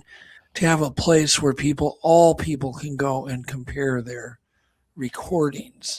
Yeah, that would be really cool. I would love to introduce you to David. Yeah, you guys definitely need to know each other if you don't personally know him, but he's I just want to learn more. Well, let's do that. Let's get you together with David, and you guys can certainly be a benefit to each other, no doubt. No doubt about it. Michael was with me. We're not going to say where or anything, Michael, but Michael was with me one time when I was monitoring a audio and camera project we have going, and we were hearing some pretty interesting stuff. And Michael was really blown away when he was hearing live. Like it was live. Rock throws. What other sounds were we hearing? There was almost like talking going on. Vocalization, not like screaming, but talking. Yeah, like talking stuff. Yeah, it was pretty cool. Yeah, we caught some, I think, whispering. Yeah, I don't know what the deal is with these things, but they down here in Oklahoma, it's like they're attracted to my audio recorders, and I figured out that if you take your audio recorder and you put it out about 60, 70, 80 yards from camp, and if you pick a good spot to put it where they can also in turn watch your camp, fairly easily, they'll take advantage of that and they'll hang out by your audio recorder. Yeah, I've kind of am aware of how easy it can be to get audio. Oh, yeah. It's mind-blowing. What is an audio recorder? Is it just a microphone, or is like it a Zoom H1? Yeah, I've got one of those. And I use Tascams. I've got some wildlife acoustics. Yeah, it just depends on where I'm leaving it. And have you I got a question before I forget. I keep forgetting to ask you. Have you ever heard or recorded any type of deep humming, almost like hummingbird wings or some kind of hum sound, Brian? Yeah. What? That's probably the only thing I think is Mr. Yarrington. I heard, I said something on a podcast one time. In the comments, he reached out to me and I sent him an audio file. I call it the anomaly, but I think that Jeff sent it to David Ellis, and they were interested in that audio for a while. I don't know whatever came of it, but it was a pretty unusual piece of audio that was taken from the Ouachita Mountains in southeastern Oklahoma in the middle of February. Oh, So, okay. and it is not an insect bug, I can tell you that. It is kind of a buzz or a hum, kind of a sound. Oh my gosh! I mean, if you've got good headphones on, it'll rattle the earwax right out. Yeah. Of your ears. Okay. It's freaky sounding. So yeah, maybe I think you were talking about Tristan Yolton. Well, that guy is the king of weird audio. Yeah, he is. And that's some very interesting. But audio. we've collected, I believe, upwards of 85 now from researchers like yourself. You don't have that handy, do you, by any strange chance? Yeah, it's on my YouTube. Oh, it is. Yeah. Well, I'll look for it. No, Jeff will look for it. I'll I'll have to send you. I don't think it's public. It's. Oh. I need to. Yeah, I can send you the link. It's unlisted, so I can send you the link and you can listen to it. Could you do that? Yes. Can we play it? Too. I've actually been. Well, let me see if I can do that here. You're talking. You Like can pop real. off you can pop off if you need to, Brian, to go do that. That's so Hold on, here we interesting. go. Hopefully, I don't lose you here. No. Well, if you do, just come back in. Just click the link again and come back. Let's see if I can find it. It's let me put on People my. are like, please. Oh no! It. So, a lot of people ask me why don't I put. I'll send stuff to anybody, but here, you want a Dogman audio clip? Sure. Yeah. Yes. Let's hear that. Very much. Okay, there's a story with. Let's see here. What am I got? I got it listed as unlisted. I should be able to share it. Edit, view, get shareable link. Bam. Copied to clipboard. And let me go into email. We haven't forgot about Skippy Johnson either. I see he's left the back room. I told him about 9:30 we'd pop him on. I'm going to reply. Here is I hope this, where is it? Goodness, I don't know what I'm doing here. I'm not you'd think I'd know, I'd be better at this. Let's see here. I just heard something. I wonder if I could play it. Sure, you can just play it. We'll hear it. Well, let's see here. You have outside speakers. Can you use the present option? Well, That's a Jeff question, Jeff. Yeah, I don't know if he can, but if you email it to me, I can I can put it up on the screen. Let's see Or what put it in happens. the link in the chat. Could you hear that? No. Nope. Okay, hold on here. I'm going to get this to you one way or the other. If you put the link in the chat. Well, why don't I just change it and oh yeah, I guess I could do that, couldn't I? Problem is I'm having a hard time getting a shareable link here. It's my own dang channel. Let's see here. You can just go up to the address bar and just hit select all and Command V. It should copy it. Command C, Command V. Oh yeah, Command C. Sorry, and then Command V. Sorry, you're right. Well, Control. Control B. I don't know. I'm sorry, guys. I'm struggling here. I can change it to public. Yeah, just change it to public real quick and then copy it. No, it's want me to. So it's public now. And now let me see if I can. No, it's still not going. On your YouTube channel, you made it public? Yeah, it just went live, which is no big How do you deal. find it? There we go. I got it. Give me just a minute here, and I will be able to play it. Possible, and hold on. Let me find the anomaly, and you guys. Now, I will warn you: the anomaly isn't as impressive unless you're wearing headphones. But yeah, I can play this. And Skippy, we have not forgotten about you. Just hang tight here. We're going to bring you on a little bit. Sorry, Skippy. That had recorded something weird that would have been prowling around outside of her home. The suspect vocal is only about 3.5 seconds long, but you can also hear her talking and the family dog barking in the background. So here you go.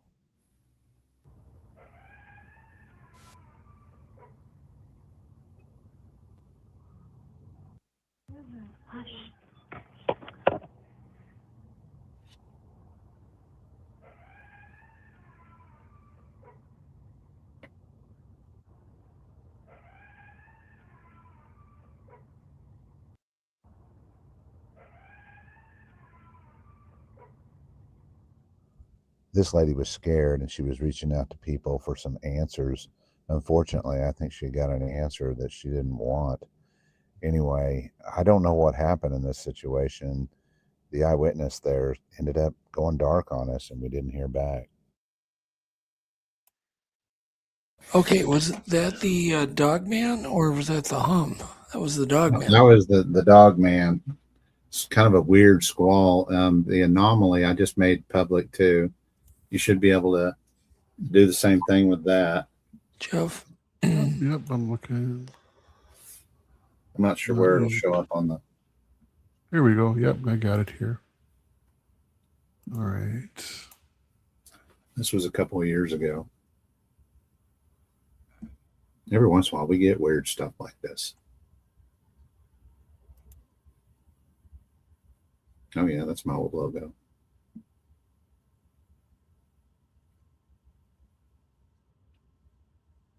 I'm not getting the audio from it. Okay, this is what I call the anomaly.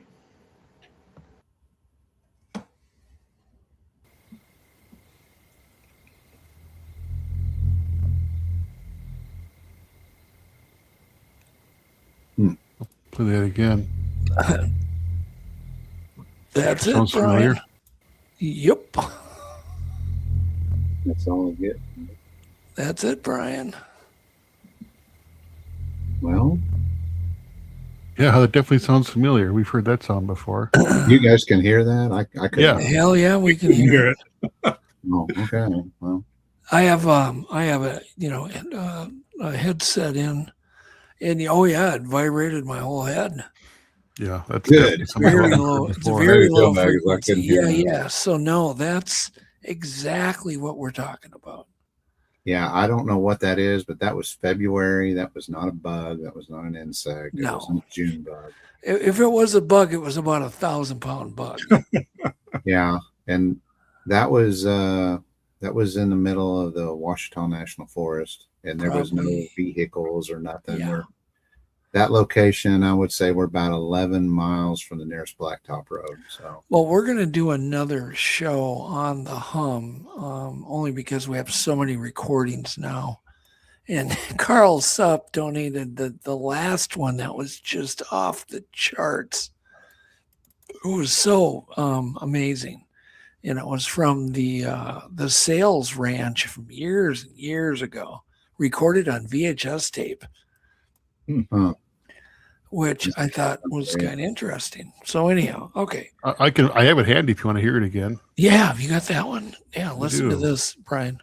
That again. Holy camole, that's a capture. What is this again, Doug? And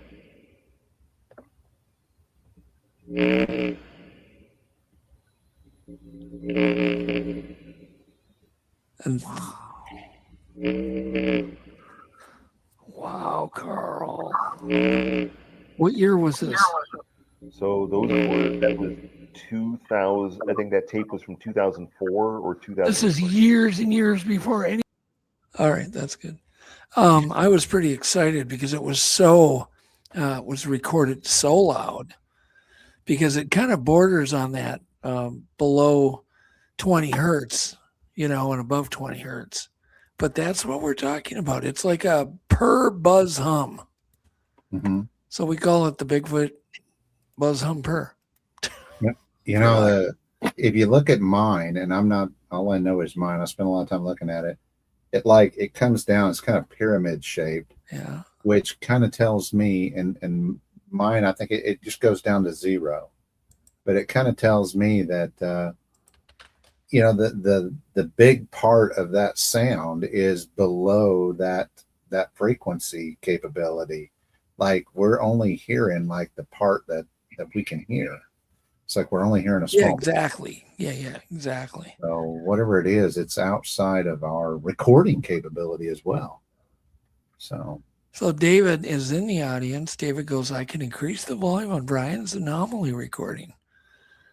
So Brian is thinking he sent it to you, David, at some point. So I don't know. I think Jeff Yarrington sent it to him or something. But Jeff Harrington might have. Okay, that's a good clue. But if he, if I had his email, I'd be more than happy to send him I can send him an original file. I'll have to dig for it. It was a couple years ago. But I keep all of that stuff on. Well, email that link to David. Jeff's got David's email. Can you email that buzz link to David right now? That would be awesome.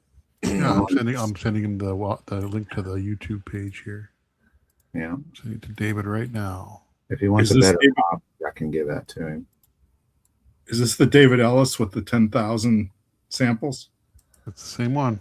Now, Matt Langford says he's been playing the Snow Grove and Carl Supp's recordings here in Central Texas. Pretty cool reactions to them. So if you want to maybe just one more little thing in chat and let us know what those reactions have been, Matt, that would be cool.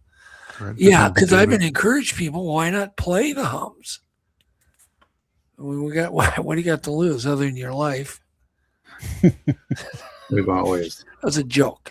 Nobody has ever died from playing hums. That was a joke. That was a joke. You're going to die anyway. Unverified crap. That was definitely unverified crap.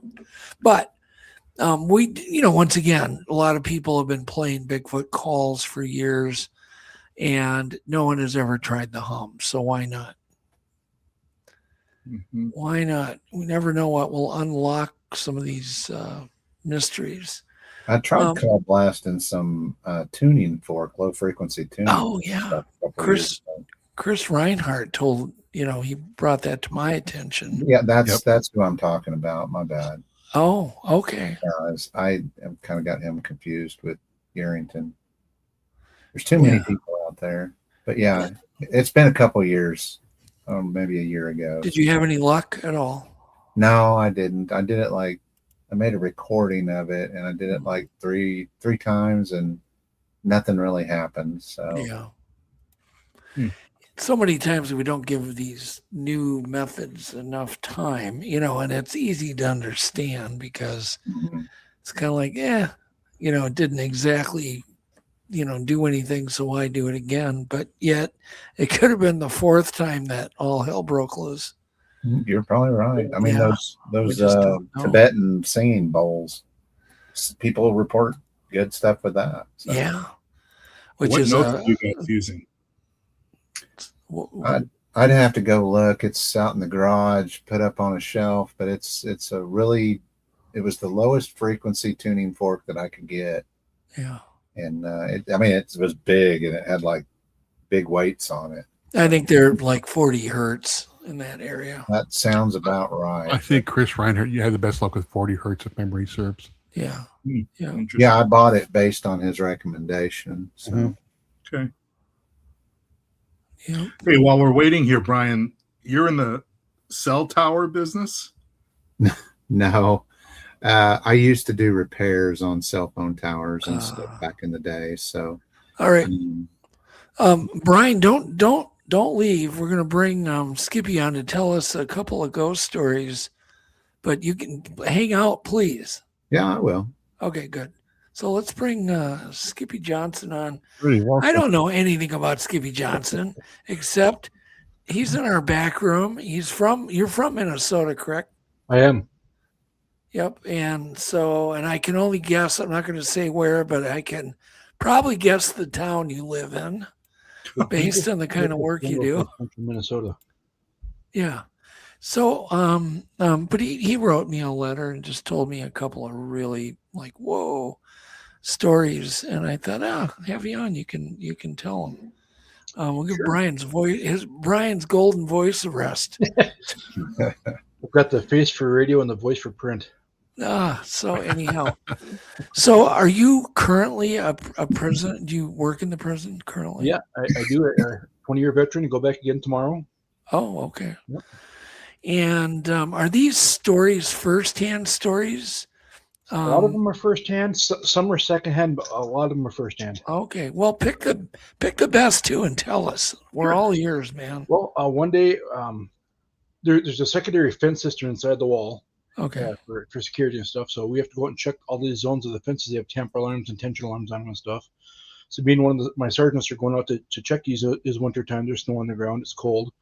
So we're walking between the plant ops building and the trash compactor. We just see this big black mass goes through the fence, up the wall, across the top of the wall, down the other side and gone. And went really, really fast. Just a mass. No real shape. Just a mass. When it went across the top of the wall, it blocked out two of the lights, which are 8 feet up. Couldn't see light through it. We called out tip patrol, had them check for footprints. There's nothing out there to see. How big was this mass? Well, it was the lights on top of the wall are 8 feet up, and it blocked out two of the lights when it went across the top. So it's at least 8 feet tall. Ooh. Okay, so when you see something like this, what do you think it is? Like some kind of ghostly? Well, it went through a chain link fence, so I didn't think it was human, obviously, Right. Yeah, obviously. And it went up the wall really fast and gone. So, I didn't know what it was. We called out Tip Patrol, had them check for footprints in the snow. There's no footprints. We never did a report. They think we're insane. Brian, is there a name for a black mass? What do people call them? Shadow beings? Yeah, shadow creatures, shadow being.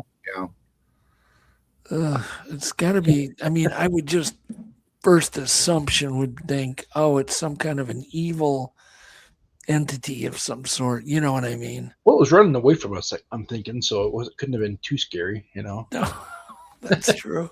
You got a point there. You definitely get out of prison. Have you ever taken reports of stuff like that, Brian? We actually had something like that happen on one of our expeditions. Oh, gee. Okay, here we go. Uh-oh. Yeah. It was large, and Coleman actually was the one that saw it. And that was probably one of our first, what I would say, paranormal situations that we got into. And we ended up, he was by himself walking up the road, and he saw this thing run across the road. And then he come back and got me, and we went out there and we was looking for stuff because I was looking for a Bigfoot, and I brought my thermal. That's actually when we caught the whisper audio.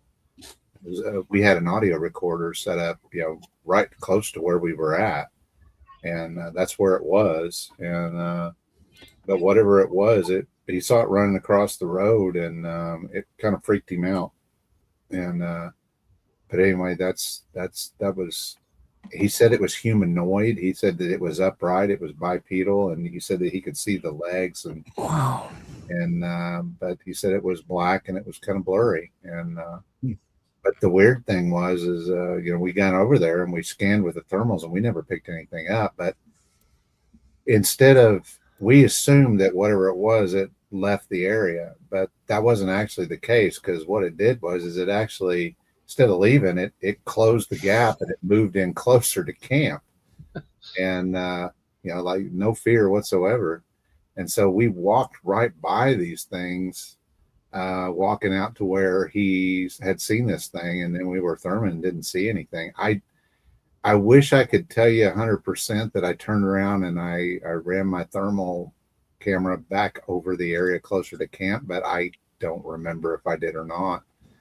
And but I still think that I should have seen something on thermal, but it was kind of one of those things, we didn't know that we'd gotten the whispers and stuff like that till after we got back. And that was like 2 weeks later when I was reviewing up. So obviously, Skippy, this is obviously a real thing. I have heard other reports. There was a similar story reported on MonsterQuest here about 2 months ago. You might want to check that episode out, because I think most of the episode is on these black masses. Yeah, this didn't really have like a shape, I couldn't say it was a limited shape, but it's just, a black mass. I can't say it was a certain shape of anything, but it's just a black mass. Yeah. And did it scare anybody? I mean, was anybody scared after they weren't saw really it? scared. We were just surprised, because you don't expect to see anything out there. We're the only two out in the yard at the time. So you see something go through a fence and up a wall, and there shouldn't have been anything there. Yeah, just kind of shocked us more than anything else. So I wouldn't feel scared. The scary part is when you're looking down one of the gates to the tunnels under the prison. There's a light in the back of the tunnel back there, and you see a head poke out once in a while looking at you. That's a little creepy. Yeah. So tell us another crazy story that's happened to you. Well, one time I was working at segregation on overnights, and we had a guy that hung himself in cell 435, didn't make it. Well, like 4 or 5 years later, I'm working overnights and stuff, and like 2 o'clock in the morning, some guy starts yelling, CO, get this guy out of my cell. So we get on there, like, what are you talking about, dude? He described to a T the guy that hung himself in that cell like 5 years earlier, sitting on the end of his bunk. Oh, no way you could have known what the guy looked like, But that was creepy. but you knew what he looked like. Yeah, we knew what he looked like and stuff. Yeah, he described it to a T. Wow. And there's no way he probably didn't have no clue that a guy even hung himself in that cell. There's no way he could have known what it looked like. And described him to a T, sitting in the end of his bunk. And they're all single cells in segregation, so there shouldn't have been anybody else in the cell with him. That's it's beyond a coincidence.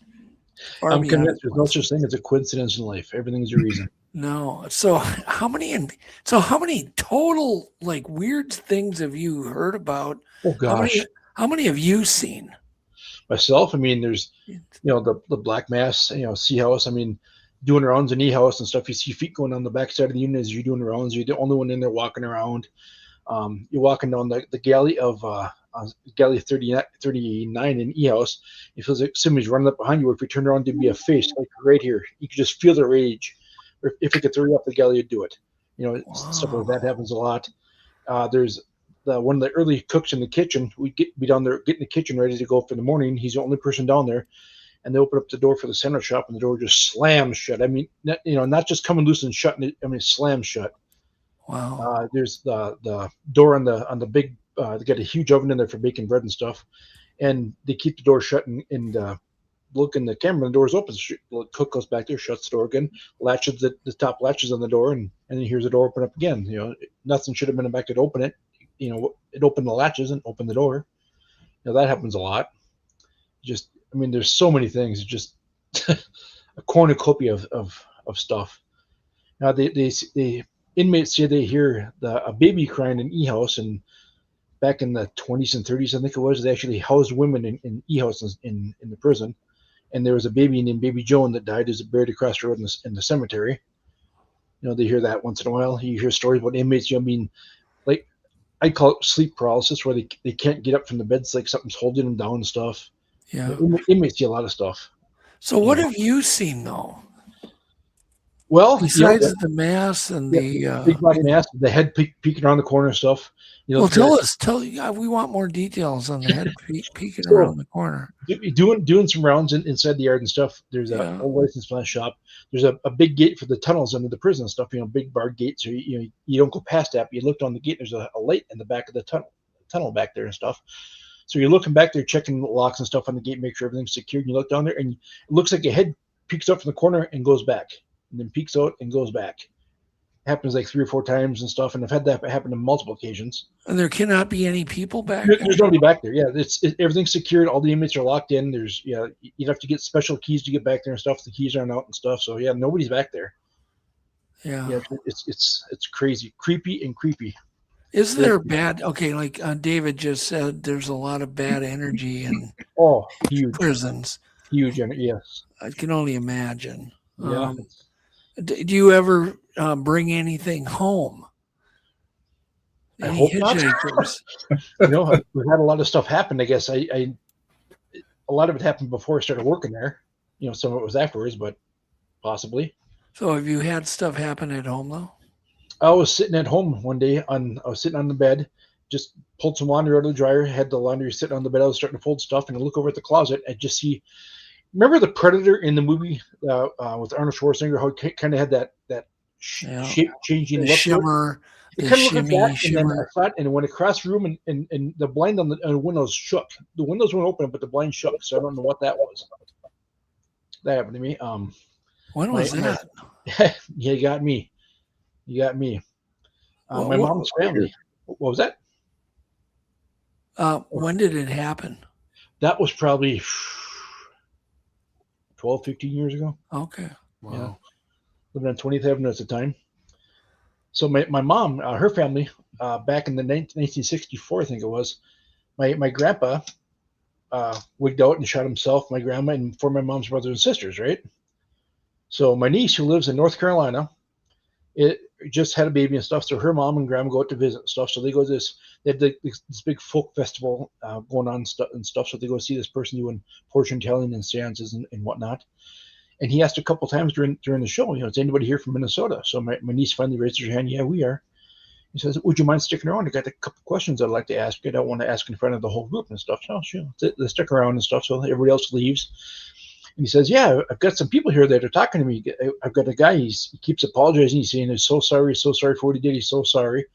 I have a lady here who's got a pain in her head and a pain in her side. She's holding her head in her side, talking about how she loves her rhubarb and stuff, and just wondering what's all going on. And 4 little kids. Well, my grandpa, obviously apologizing. My grandma, I'm assuming it's my grandma, had a huge garden. The whole side of the garden was all solid rhubarb, and she just loved rhubarb and stuff. And then, it had a bunch of details and stuff that nobody in the family talks about this at all. So my niece gets done, calls my mom and says, Nana, this happened. Can I ask you a couple of questions?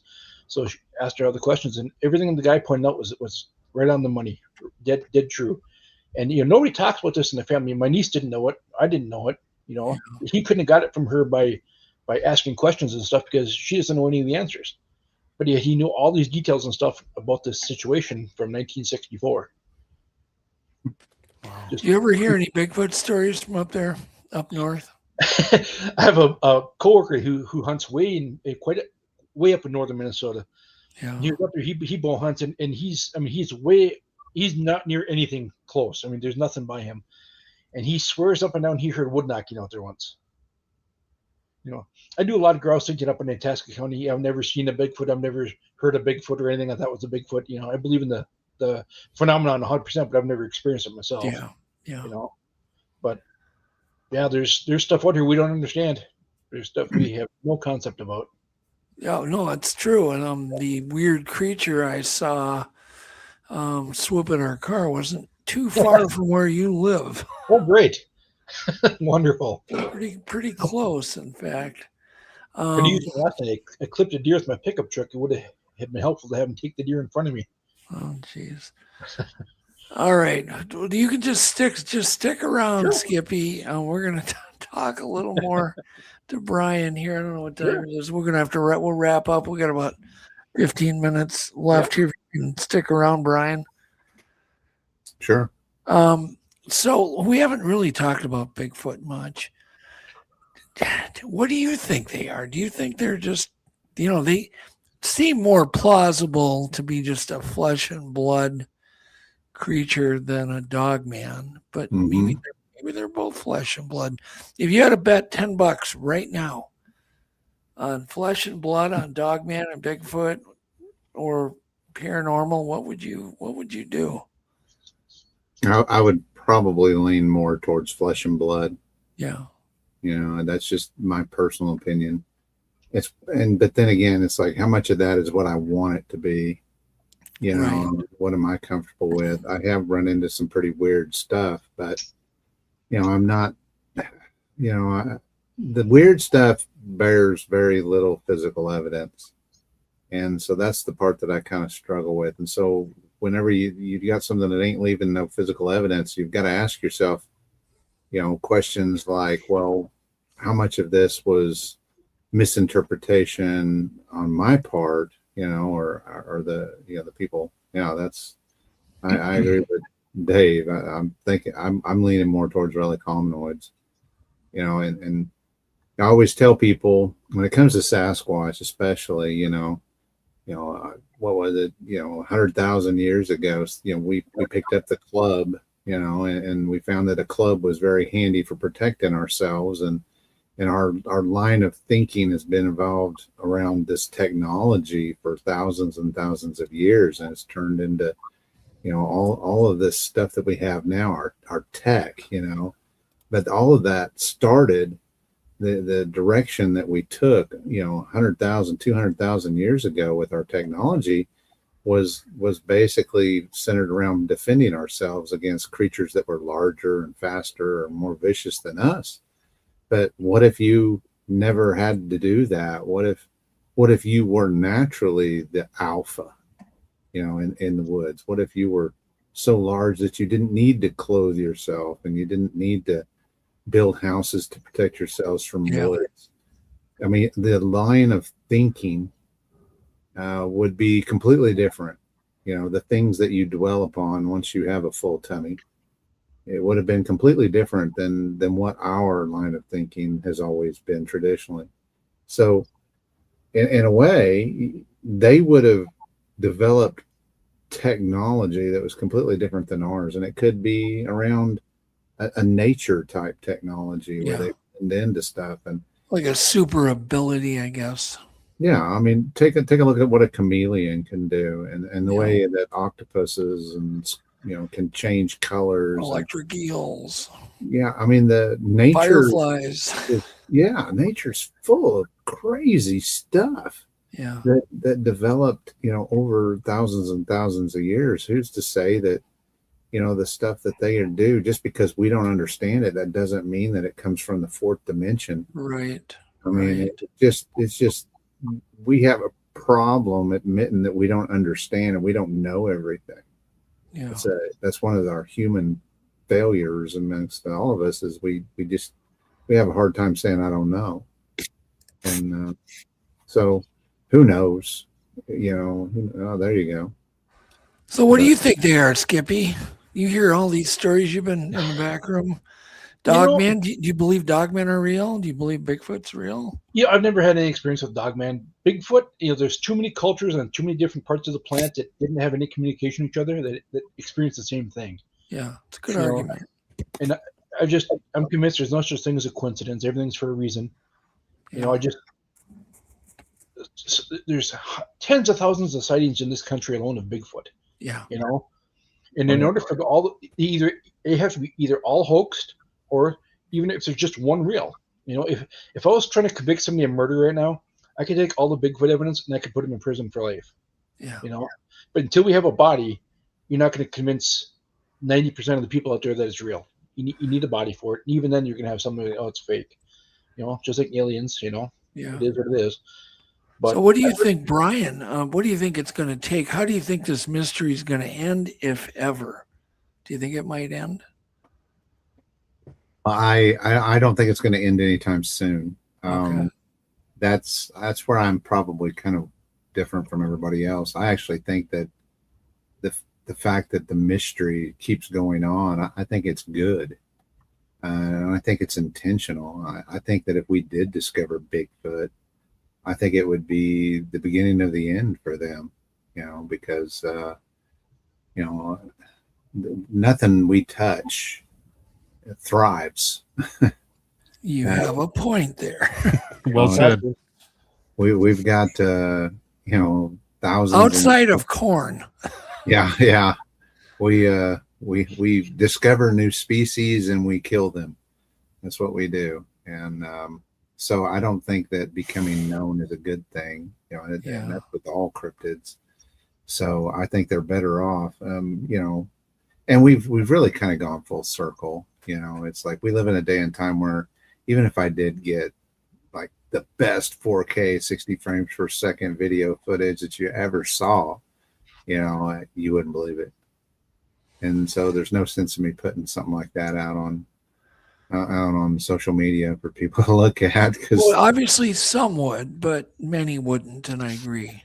Well, yeah, but you would create a war. Well, it's kind of the same reason why a lot of my audio stuff isn't public.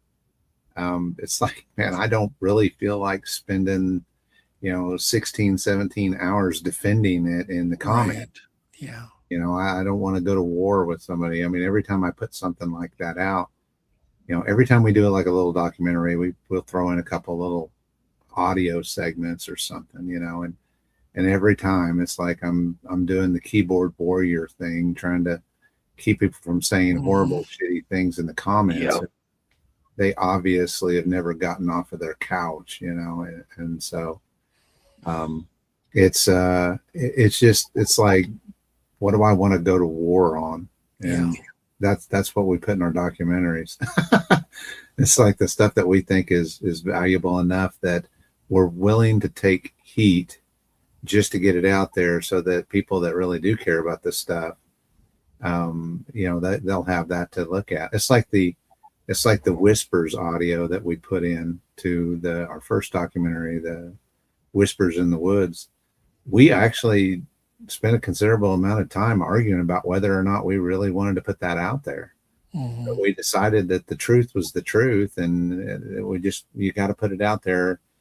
Damn the torpedoes. You got to put it out there, because there could be other people out there who are in possession of audio segments that are similar to that they need to hear that, they need to know that somebody else out there has caught something weird like that too.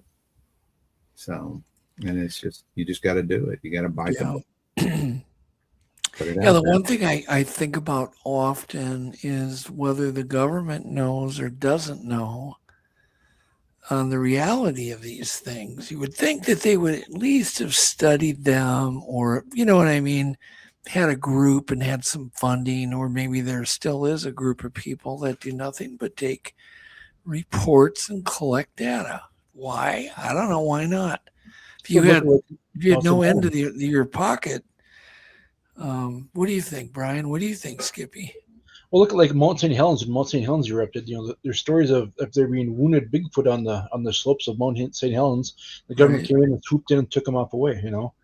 Yeah, that's what people claim. Yeah. Yeah. I mean, that was there, obviously, but there's stories about that. There's stories about there's young girls and stuff they have like, what would you call it? Paranoid or paranormal activity in the house. I think it's like a poltergeist or something. Right. And it's traced back to usually a younger teenage female with the emotional stuff going on, and they're actually evoking the stuff themselves. Yeah. Who knows? Maybe it's all interconnected like that. Well, it sounds like you're kind of into the paranormal, Skippy. Well, I'm getting more and more every day. It's interesting. I want to go take the Palmer House one day and check that out. Yeah. Well, it's, there's nothing wrong with it, because curiosity of any type is a good thing, because it makes you feel alive. You need a lot of, hey, that's why you're on the podcast, because you're curious. You want to hear something really creepy? Yeah, sure. Go ahead. I have an app on my phone. I have an Obulus app on my phone. It's like a word generator that spirits are supposed to be able to generate words. Yeah. So I'm just playing around with it one day, and all of a sudden it says camera. What do I have sitting on my lap? My DSLR camera, because I was taking hummingbird pictures. Okay. You know, Hummingbird pictures. That's Yeah. interesting. Yeah. And we're talking about the hum. yeah. But you know, I mean, of all the things all the words to pick from, it said camera. Well, I had the camera set on my lap. Yeah, that is interesting. Speaking of camera, I got to mention this because it's so cool that Brian has behind him a Kodak K100, which is it's not this exact model, but that's what Patterson used in the famous film. Was a very cool Kodak K100, super cool, super Mine cool. works. He's got one of those. Oh, that's a beauty.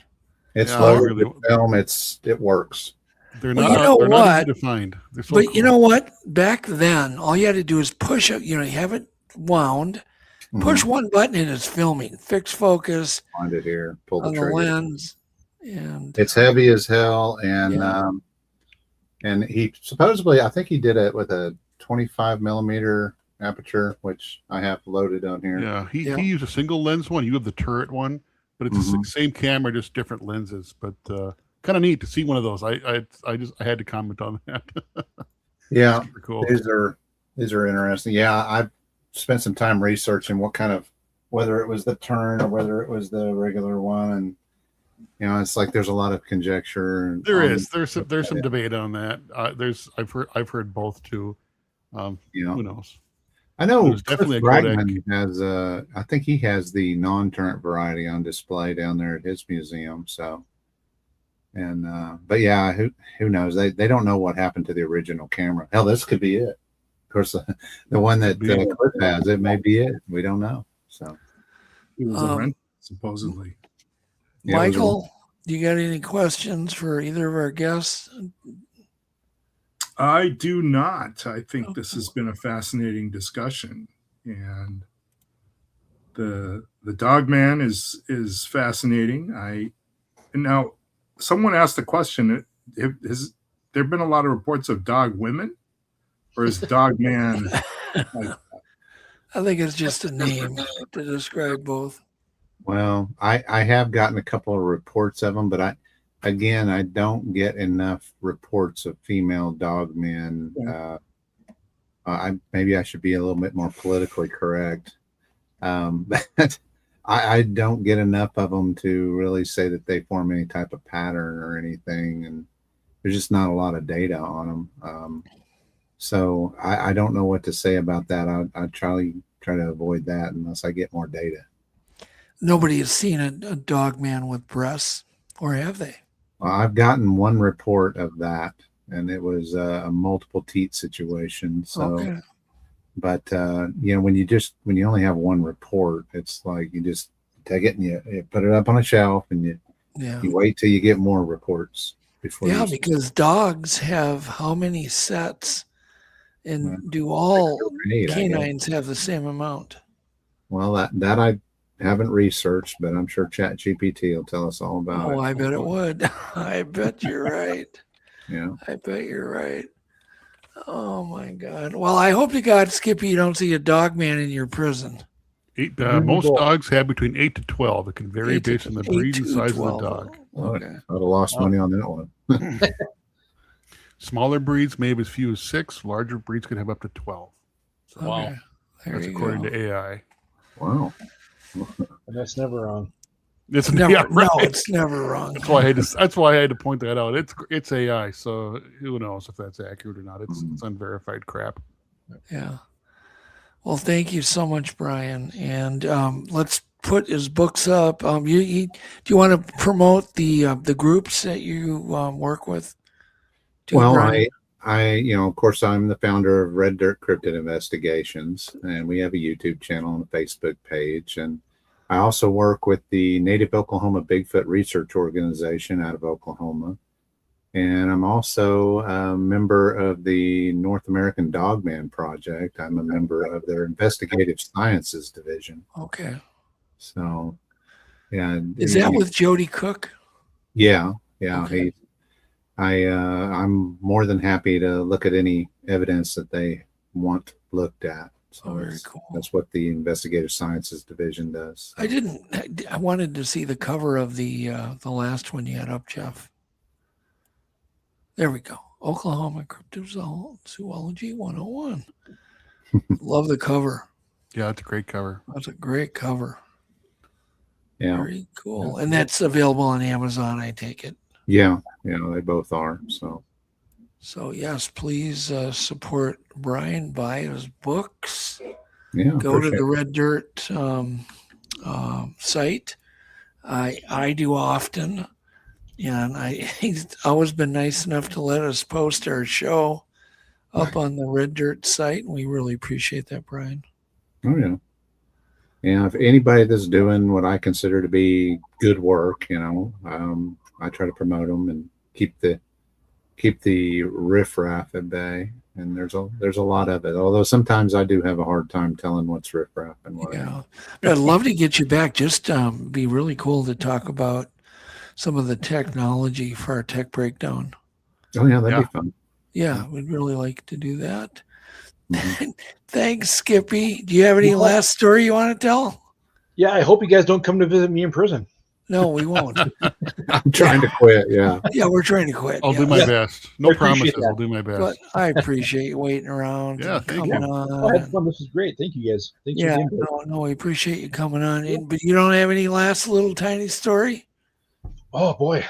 I was at my mother-in-law's house one day. We're over at my mother-in-law's house. We're all in the living room watching a movie and stuff. Yeah. And her house is notoriously haunted. The lady that used to live in the house apparently died in the house and stuff from cancer and stuff. So we're all in the living room watching the movie. The dog's on the floor laying next to my mother-in-law's feet. All of a sudden, the dog dish goes sliding across the floor in the kitchen. Nobody's in there to push it, nothing to touch it. Goes sliding across. The dog's laying next to us. My father-in-law has woken up and looked up the stairs and saw that and thought my niece was awake and going to the bathroom or something, and tells her to get back in bed. Walks upstairs and she's in bed sleeping, not wearing a nightgown like the person he just saw. All kinds of weird stuff happens like that. Yeah. And the thing is, you're really just like all of us. We're all average people. Oh yeah. But most of us never have a chance to tell their story publicly. Correct? Yep. It's true. Very true. And it would be so cool if we could just extract all of the paranormal and even all the Bigfoot sightings. I think like 1%, maybe 4% nowadays get reported. Don't you agree, Brian? Oh, it's so low. It's so low. I always talked at work. I wish I would have talked to all the old retired staff and got all the good stories before they retired, because now they're gone and the stories are gone, Yeah, that's true. You got a point. All right, everybody hang on. We're just going to do our quick wisdom, and then we're going to say goodbye. So hang on. Don't go anywhere. We'll be right back. It's now time for Untold Radio AM Wisdom of the Week. Gossip is one of the cheapest forms of entertainment and one of the most expensive things a person can take part in. It feels harmless when it starts, but gossip is like tossing feathers into the wind. Once it leaves your mouth, you don't control where it lands, who it hurts, or how big it grows. Good night. We hope to see you all next week. If you like the show tonight, please consider giving us a thumbs up, leaving a nice comment, and most of all, subscribing and hitting the bell so you will be notified when a new episode is dropping. Also, please share this episode. Now back to Doug and Jeff for our wrap. And we're back. And we are back. Ooh. Thank you, Michael Shue. Thank you, Brian Terrell. Thank you, Skippy Johnson. And thank you, Jeff. Thank you, Doug. All of the people in chat. Holy moly. Great chat tonight. You guys are the best. Yeah, chat-a-rama tonight. Make the show the show.